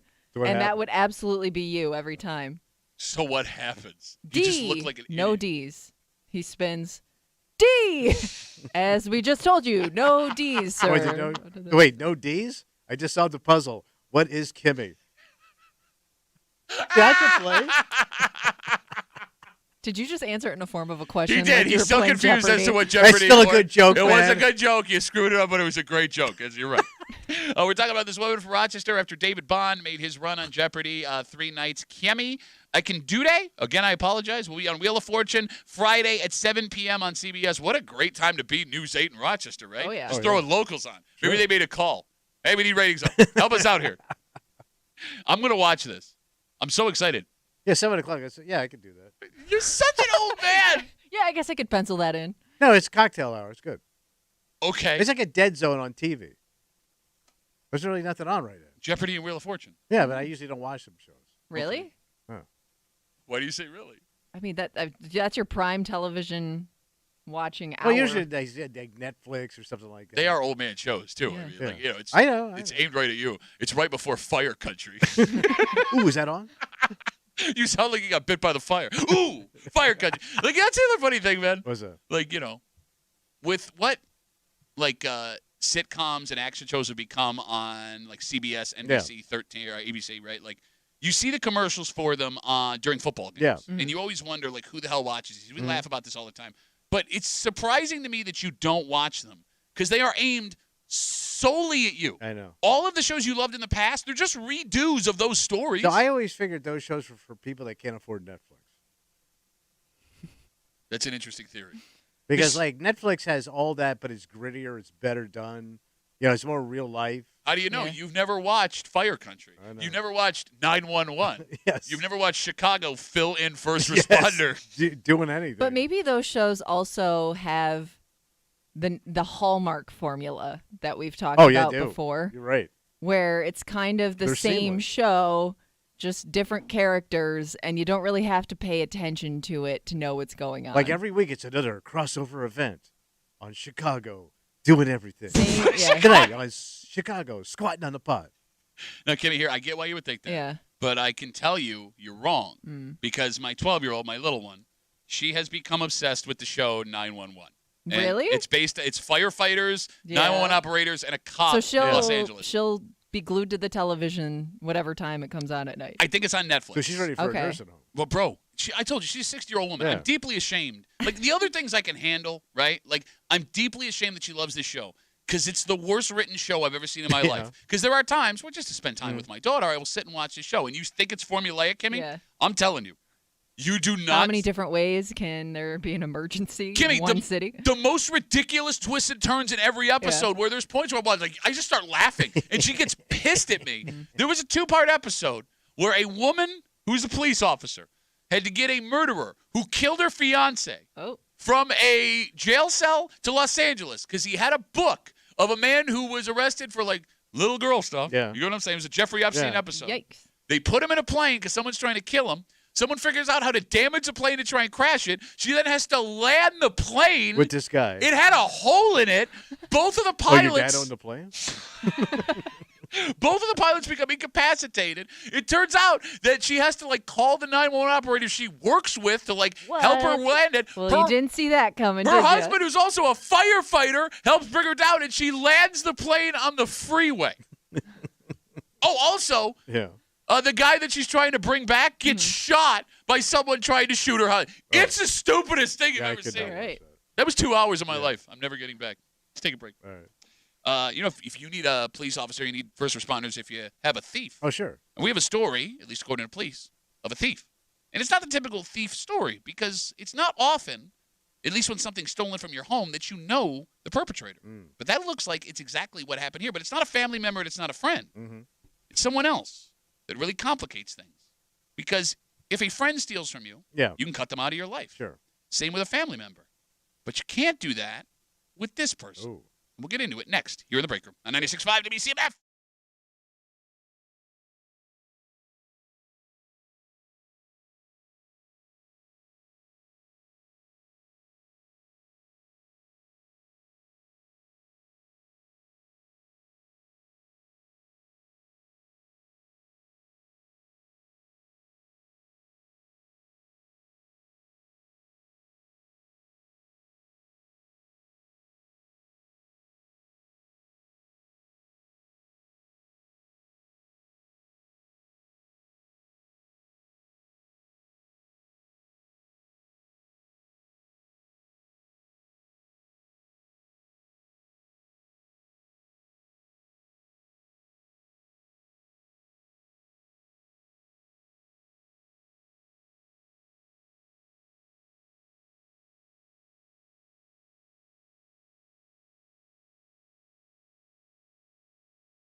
You would never want to work with someone who you know could steal from you. Yeah. And we all assume that if a coworker stole some of our property, they're gone. They're Yes, toast. it's right? terrible. You got it.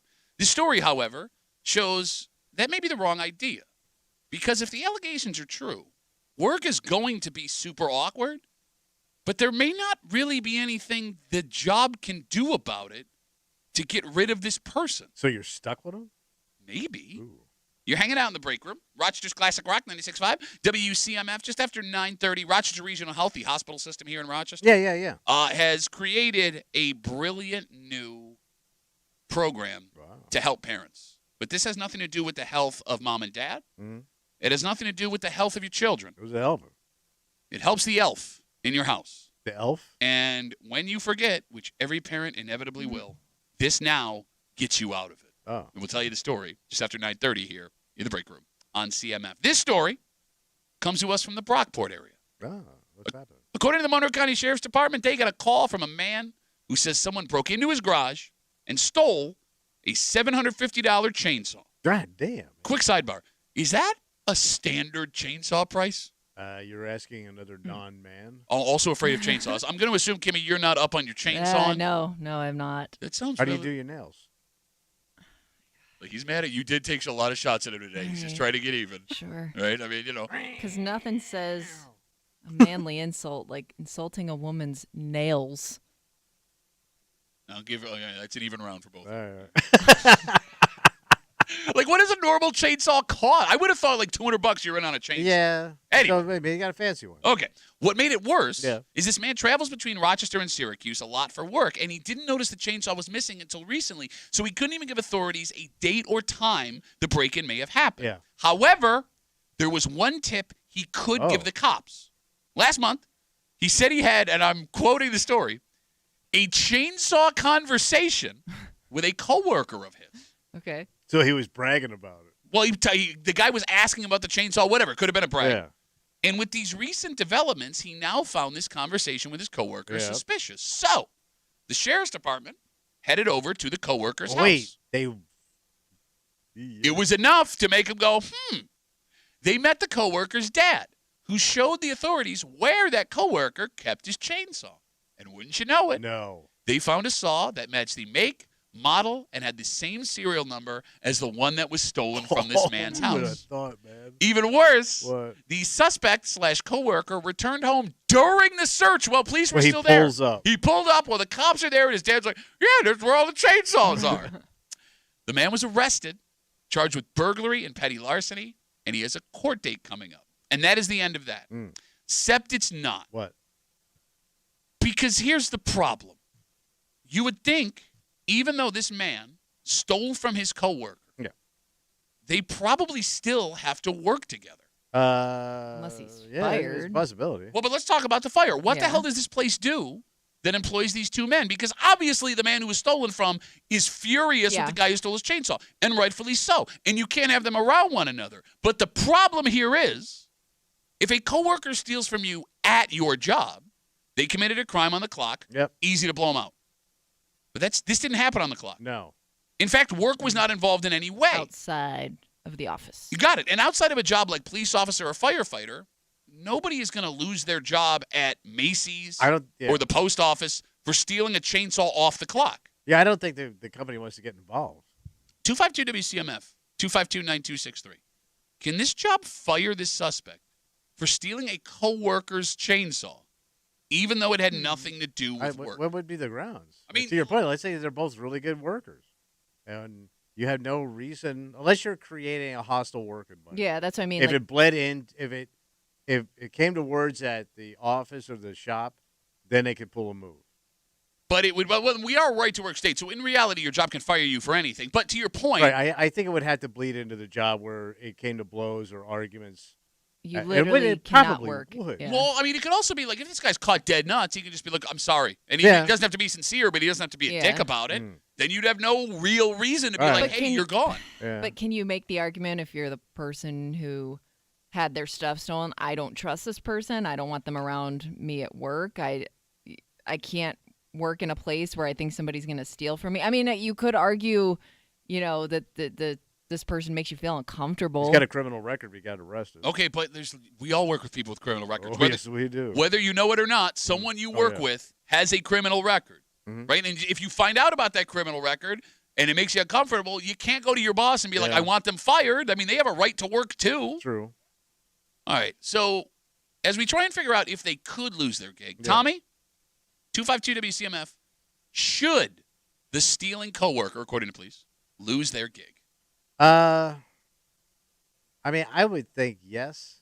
Oh. Because, like, why would you want that guy around? It's just going to create tension or problems. Okay. He just seems like he's a cancer you don't need. I love you only know that he's been accused of stealing a chainsaw, and now he's a cancer. Yeah. Okay. Well, I mean, and by the way, he sounds like a kid because he was living with his dad. Well, okay, again, that also doesn't, and the guy could be going through a divorce. Could be that. Right? Could The be guy that. could, I don't know, his dad could be living with him. Yeah. Right? But I do think, like, why would you want that guy around your business? Okay, what if he's a good worker? He's a good worker, but he's got potential to do bad. But Tommy, you and I know for a fact that being a criminal doesn't necessarily disqualify you from being good at what you do. I know. And we've seen it with our own eyes. Yeah. Not to mention, we hear all the time how hard it is to find people to work at all kinds of different jobs. What if you need the manpower? I will say this. I think it would depend on his attitude coming back to work. You know what I mean? Oh, let me show you. What attitude would you need to see? Like if he had a cocky attitude. Like if he was somebody nobody liked to begin with. Right, kind and of he was thing? also like, he was kind of a jerk about it. Okay. You know what I mean? Like he kind of half denies it, or he had it coming anyway. I don't like that. You know what I mean? If he had a crappy attitude, I think you got to gas him. Okay. There's another potential issue here. What's that? That we'll get to in just a second. 252 WCMF, 252-9263. Again, we're talking about this story happened out near Brockport. A man had a $750 chainsaw stolen from outside his garage, and he travels for work, so he wasn't even sure what day it was stolen. But he did tell the police, I had a conversation with a coworker of mine about chainsaws about a month ago, and now, in retrospect, it's pretty suspicious. So, Sheriff's Department, they traveled over to that guy's house. They met the man's father when they got there. The father, according to police, brought them out to where he kept his chainsaws. Wouldn't you know? Say make, model, and serial number as these chainsaws stolen. If that wasn't funny enough, the man who was accused of stealing the chainsaw pulled into the driveway as the police were there with his dad looking at his chainsaw collection. He has been arrested, charged with petty larceny and burglary. But the question is, despite the fact that they're coworkers, and because this happened off the clock, can this job fire this man who stole the chainsaw? And if not, can you coexist? Let's talk to Mary. Hey, Mary, how are you? Hey, how you doing? Good, Mary. What do you got? So I'm a district supervisor in the area for a retail establishment. Ooh, district supervisor. Big time Mary. Corporate act. And so I had an employee who stole from a large big box store, and we cannot terminate her because she was off the clock when she did it. Oh. Now, wait, let me pause. I'm sorry, just to make sure I'm clear here. Yeah. Is that a company policy, or is that like you're afraid of breaking the law? Well, my son is also a police officer, and so I was like, is there anything I can do about this? And he was on the fence with that as well. And he basically said, go with what your company said. So, but I'm like, yeah, but she's probably going to steal from us. All right, hold on. Let's back up the truck. Now, Mary, I don't know this woman. You know this woman, right? So I'm just talking halfway out of my you-know-what here. But, yeah. I mean, what gives you the impression just because someone stole from somewhere else that they're going to come to work and steal? Why do you get that impression? If she's stealing from somebody else, chances are she's going to, come on. I mean, Mary, there are those people that have the belief, don't dump where you eat. You know what I mean? Yes. Let's just say she no longer works for us now. Okay, all right. This is about 6 months ago, but... Okay. All right, but so, Mary, what you're saying is in this specific case, based on your experience... I mean, she just didn't steal like a pen. I mean, she stole a shopping cart full. Of pens, which is a lot. That's a lot of money in pens, Tommy. Pens are expensive. All right, so Mary, in your professional opinion, this job would not be able to fire this man for stealing from a coworker off of the clock away from the job. Right. And then she had to call in because she was late for her shift because of the incident that occurred. Okay, all right. Yeah. All right. Well, Mary, thank you for the So I was allowed to document that. I was allowed to write her up because she was late for her shift because she was stealing at another establishment. Busted. So, yeah. All right. Now, Mary, you sound like a very sweet woman, and we appreciate the info. But Tommy, tell me if you're getting this too. Tell me if you're getting this too. It does sound like Mary is taking a little bit of glee in the fact that she got to write her up and think she's still Mary. It sounds like you're enjoying this a little bit. Well, sometimes. All right, Mary, thank you for the call. Have a good rest of the day. I love that laugh. She does bring up a good point because I guess if this person, facing these charges, if it starts to affect their current job, that's when it's probably going to be more of a problem, right? Like, I can't make work today. I need to be in court for whatever reason. Okay, but again, I mean, things happen outside of people's lives. They do. Right? I mean, sometimes ugly stuff, and it does. Yeah. It gets known throughout the store or the company, but there's nothing you can do about it. All right, let me ask you this question. Good. Again, talking about this stolen chainsaw, 2 coworkers. One coworker accused of stealing a chainsaw from another man's house, but it happened off the clock. It didn't involve their job in any way, at least according to the story, and they may still have to work together. If you get arrested, it's not like the police call your job and tell your job, right? You would either have to be noticed in the paper by someone, and by the way, we got this from like police reports, so this wasn't like a story. Right. The only other way for the job to find out that the chainsaw was stolen in this case would be the guy who had the chainsaw stolen to walk in and inform his boss, owner of the company, or coworker, hey, he stole this chainsaw. Right. Does that make him a snitch? No, I don't think so. I mean, if you got ripped off at his house, I mean, you came into my house and stole something, I'm going to be telling people that story. So you're saying, that ain't no snitch. I mean, it happened to me. That ain't no snitch. Yeah. It happened to me. What happened to other people, that's a snitch. But it happens to me. Yes. Nah, ain't no snitch. No, okay, let's say he walks into his boss's office, official meeting, and goes, listen, it's not gossip. It's not talking around the office. Letting you know what happened. I'm giving you a heads up. I mean, just a heads up. Steve stole my chainsaw. He broke into my house and stole a chainsaw. That's not a snitch. No. I love how you hate management until you get to run the management and be like, oh, he took my chainsaw. You would. I don't know. The fact that he broke into your house. Yeah, I think it's more so of a violation. arrogant, man. Yeah. I'm not saying it's not scary, and I'm not saying I wouldn't be furious, but if we're playing politics here at your job, do you think you'd lose respect amongst your coworkers if you walked into the boss's office and blew him in? No, somebody broke into your house like that. Absolutely. I'd be upset if my coworker didn't tell me that happened. Right. Like, I would want to know that information. Well, yeah, because you're also a gossip queen no, like it has Tommy. less to do with gossip. Like, I'm watching my stuff. Right. And it had kind of a heads up. Keep an eye on this guy. Now you sound like you're being like neighborhood cop. He's a no good. Just keep an eye on him. I'm here to let you know. He's a no good. 252 WCMF. We had asked because it's a $750 chainsaw. It sounded expensive. That's a Husqvarna. Let's talk to Ben. Hey, Ben, what's going on, buddy? Not much. How you guys doing? Good, man. Hey, good to hear from you, buddy. So a real quick Google search I found. There's the brand Chainsaw Steel.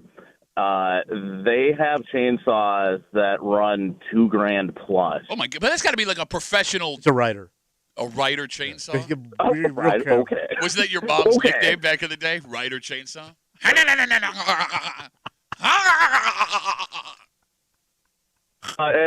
to pull the string one more time. Hold on. Ah, there it goes. She kicked over. Go ahead, Ben. I'm sorry.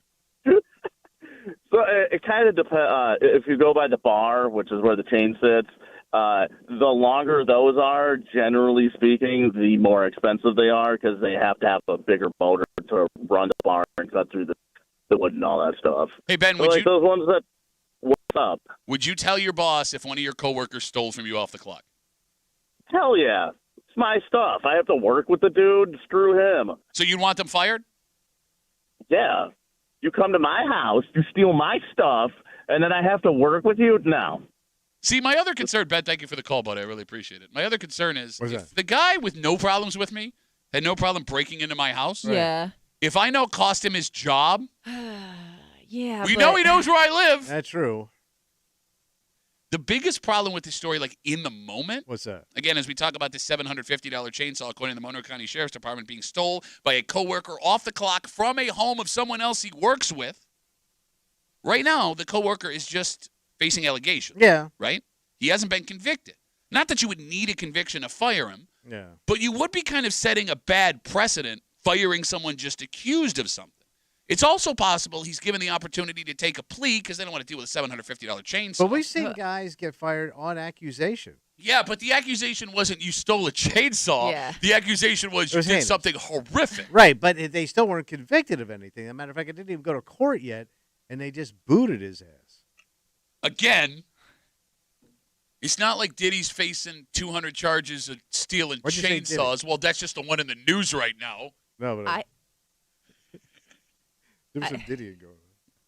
I think this. Oh, yeah. Not a chainsaw. Yeah. I think this story would change based on workplace and based on which employee you liked more. Because if the guy that got stolen from is not a well-liked employee, Oh, yeah. you may be willing to look past the guy that stole something from him. Well, no, you bring up a great You point. might be like, no, don't fire that guy. Yeah. You know, you might have a little bit more, not sympathy, but you might let it go. No, I'm with you He's always 100%. bragging about his chainsaw at work. Hey, it's a Husqvarna. You know, it's got the longer chain, which means you got to have a bigger engine, to drive that chain. But that thing goes just like a hot knife through butter. So. You know, that guy's always a dick. Maybe it deserved to have his stuff stolen. Or you might try to justify it in some way Yeah, I can see that your makes you point. feel better about being stolen. We know from. guys, if something happens, we're like, yeah, No, you are. good. But you're that guy, right? Like, I mean, Tommy, you say all the time that you got along great with massive pieces of crap. Yeah. Yes. Not to mention, Thieves. you were robbing the grocery store you worked at blind Yes. while making lifelong bonds with those guys you worked with. Yeah. If you were caught stealing all those things, your buddies would have argued you should keep your job. Oh, yeah. And if one of your buddies got caught doing the same thing, I didn't say nothing. you would have made the same argument. I was cool. So how do you sit here now and make this argument? I'm a little bit more refined. now. Member of society now. I paid my debt. No, you didn't. You never got caught for any of it. You brag about it now. Not bragging. More just it's a funny story. Nothing we could do. Yeah. All right, let's take a break. Rochester Regional Health is offering an amazing service, and Wow. it has nothing to do with giving anybody any medical treatment. So what are they going to do? Well, I take that back. Something is getting medical treatment. Yeah. Doesn't need it because it's, well, I don't want to say this in case there are kids listening. I'll explain. All right. Because there is a Christmas tradition that blew up about 10 years ago. Mm-hmm. And on the surface, it's sweet and fun, Yeah. adorable. Kids love it. Sounds great. Yep. But from the moment a parent brings one of these into their home, Mm-hmm. you regret it immediately because it's the stupidest thing you've ever done. And this now gives you a chance. All right. We'll get into it next year at the break room on CMF.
It's a lifesaver that's not actually a lifesaver from people who save lives. Oh. Right? And every parent that has young ones need to listen up right now because we made a mistake.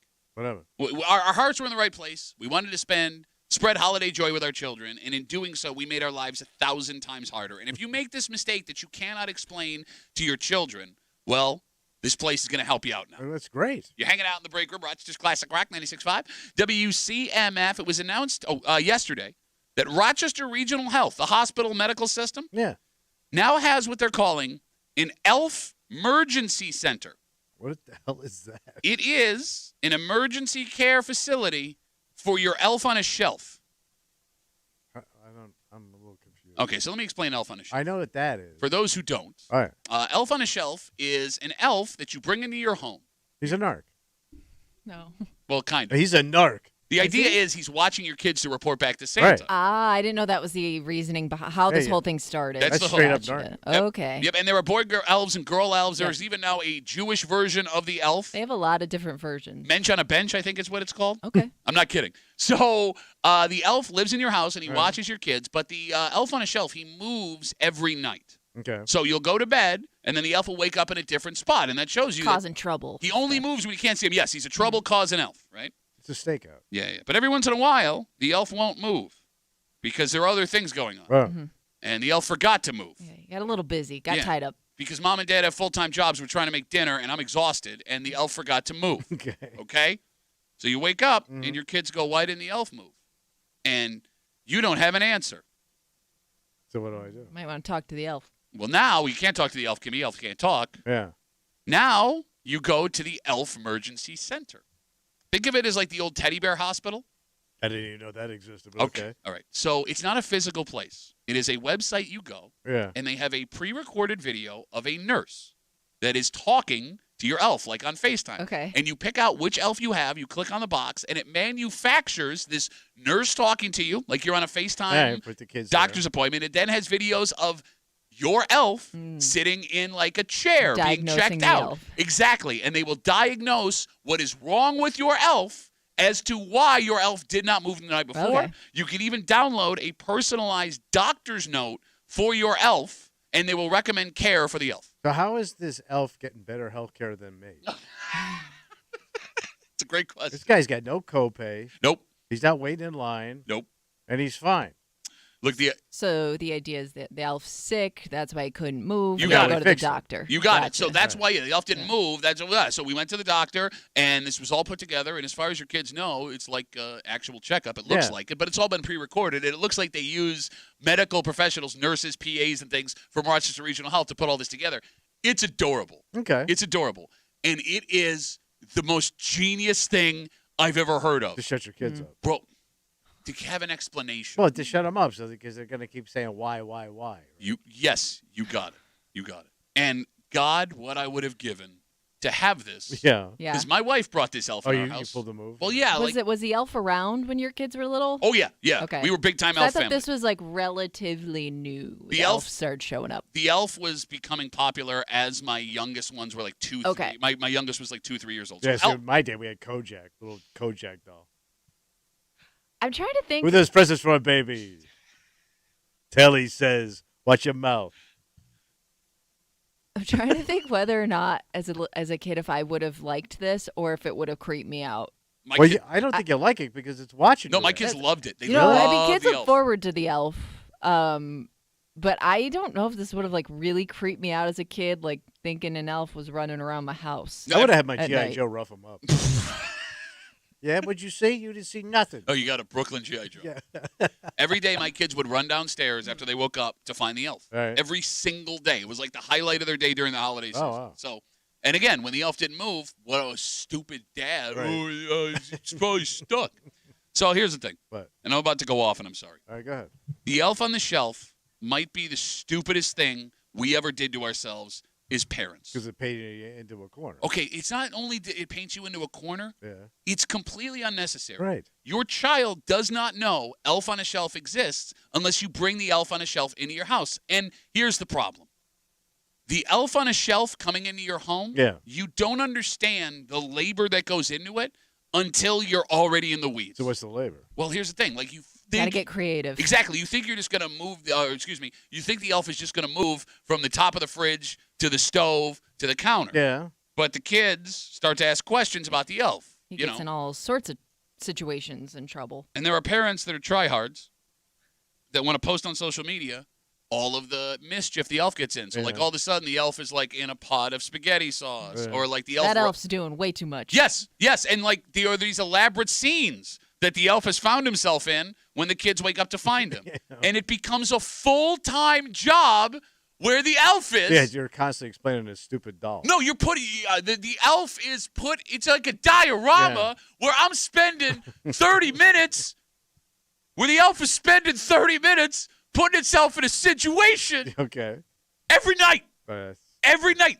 It's a nightmare. Yeah. It's a nightmare. I hated it so much. Really? But we got so far into it, we couldn't stop until my kids decided, after years of elfing, that they were done with the elf. Yeah, what does it wear off? Like when Uh, they find out the other stuff? so, Like the truth? Yeah. Okay. Yes. So Yes. that could be what is that, like 6, 7? I think I had 5 years of elfing. Oh my God. It was a nightmare. And then Well, if you have multiple kids, somebody's spoiling it for somebody else. it sucks so hard, and I hate that elf more than anything in the world. I'm not even exaggerating, because like with the holiday season, there's already so much you're doing. There's too much stress. Well, is that also a tradition that your kids want to continue on with? You know how like there are some kids that even though they know what's going on behind the scenes, they still want to stick with it, or just the family does in general. They don't want to give it up yet. Didn't happen in my house. Okay. Didn't happen in my house. And look, here's the thing. Even if they had said that, I would have told them no to their face. I'm not doing this again. I'm not doing it. Look, you laugh. I can't wait, bro. I can't wait to all the stupid stuff that adds hours to your week. I don't have to do this at the grandparents' house, right? Well, depending on 'Cause it would when be at your his grandkids house. come over. But what if the elf is there? What Yeah, if they're he- there he before knows we're Christmas? there. Yeah, He's he Santa. follows them, Yeah. right? He's watching them. Now you're responsible for elf duty, bitch. I don't know how it works. I just explained it to you. I didn't pay attention. Let your wife come up with the ideas. But you're going to be the one activating. 252 WCMF, 252-9263. Again, we're talking about this great new service offered by Rochester Regional Health. It's the Elf Emergency Center. If you have an elf on a shelf that didn't move the night before, and you can't explain why the elf didn't move, it's probably because he was sick.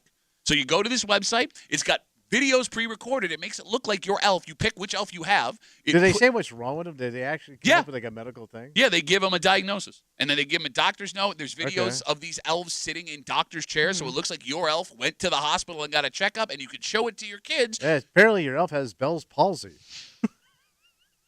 No, he's got Jingle Bells palsy. Oh, you like that? More festive. 252 WCMF. Let's talk to Lou. Hey, Louie, how are you, buddy? Hey, what's up? Lou. You know, I've seen videos of this stuff and these kids breaking down and having meltdowns over that elf. Or so one of the daughters, the little one, grabbed the elf and wasn't supposed to touch it or something, and the other kids are all freaking out.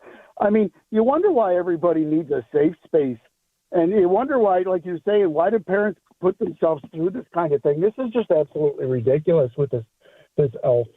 Well, Lou, Lou, I mean, look, as much as I hate it, every generation has a stupid tradition they get into that they're then too far to get out of. I mean, I'm sure you did it with your kids, stuff like this. Not really. No, my kids, I mean, you didn't have telly on a shelf? As soon as my kids busted us with the Christmas gifts, there was no point in trying to keep the lie going, because who's paying for all the gifts? Mom and Dad. They should be appreciating them, not some mystical, magical fat guy. Did you not catch what we've been doing this whole break? Did you not catch Are you guys being subtle? Here comes Lou breaking through the wall like the Kool-Aid man. There may be children oh, yeah. listening in a car. Oh, that was the best part. My kids ruining that crap. Lou, I'm going to let you go before we ruin some other kid's life involuntarily, but thank you for the call. I appreciate it. Break it, Paul. Too late now, Lou. It's already been said. What else you want to ruin, Lou? Whatever. Goodbye. Bye, Lou. Do people not understand subtlety? No. Also, like, I understand you're annoyed by it sometimes as a parent, but I got to think, like, you're doing it for the fun of it in the end, right? I mean, this is something You're doing it to get through it. Yeah. Well, look, he's right. The kids take it very seriously. Like, you're not allowed to touch the elf or bad things happen. Right. I don't know what those bad things are, but my kids took it very seriously. So, Kimmy, like, they did have questions that I could not answer. Right. Because I don't want to, the magic, right? The magic's there. I don't know. Take the magic. Matt writes us on Twitter, What's he again, saying? talking about the Elf on the Shelf and the new Rochester Regional Elf Emergency Care Center. Here's a fun little thing I do with Elf on the Shelf. I get hammered at night and then hide the elf, and the next morning you get the fun of searching for the elf too. Okay. We're on elf search. Dad gets lit. Christine writes us, or Christine's on CMF. I'm sorry. Hey, Christine, how are you? Wow, Lou makes me look like I'm a real angel. Man, doesn't. he was a little. Shut up, Tommy. You still suck. You still suck. Christine. Whoa, Tommy. Oh, man. Nice outfit, by the way, Tommy. Looking spiffy.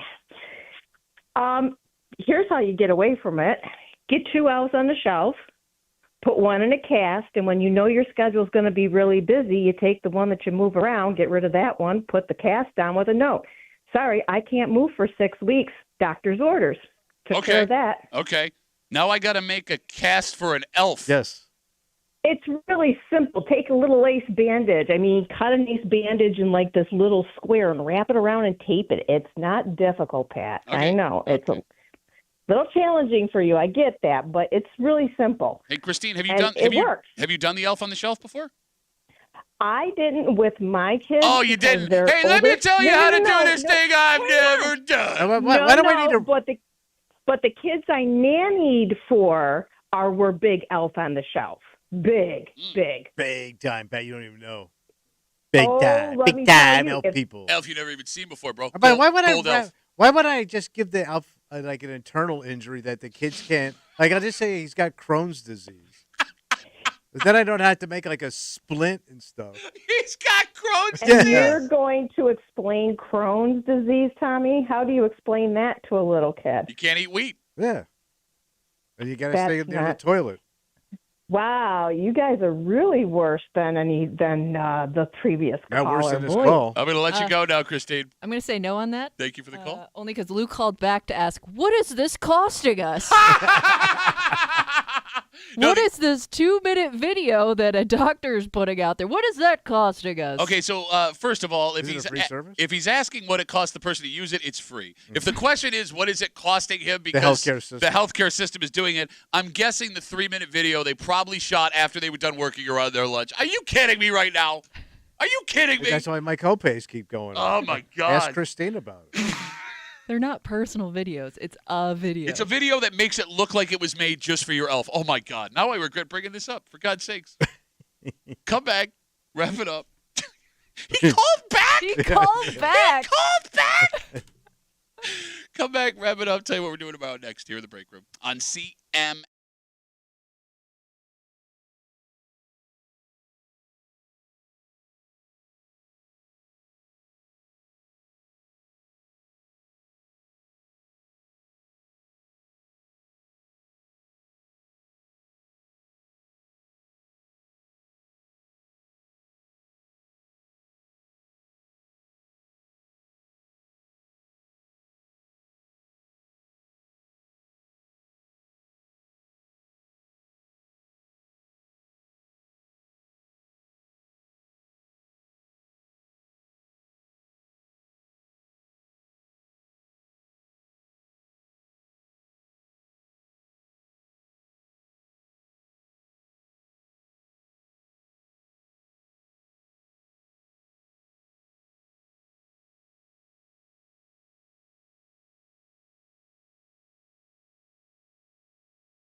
And it's going to be Rapparoo. The old Hyundai Rapparoo. For a Wednesday break room CMF that makes tomorrow a Thursday. You know what that means? Ooh, I think we're going to bitch it out, buddy. That's right. We got a Bitch Voice Theater coming at you just after 7 o'clock. Also, it's back. What's back? The Food Link Food for Families food drive. Oh, yeah. WCMF, News 8, and Tops Friendly Markets have once again partnered to benefit Food Link. This Friday, you can stop by the Tops Friendly Markets on Mount Reed in Greece, drop off non-perishable items or cash donations throughout the day. You can also purchase Little brown bags of hope. Why can't I not say that today? Little brown bags of hope. Little brown bags of hope.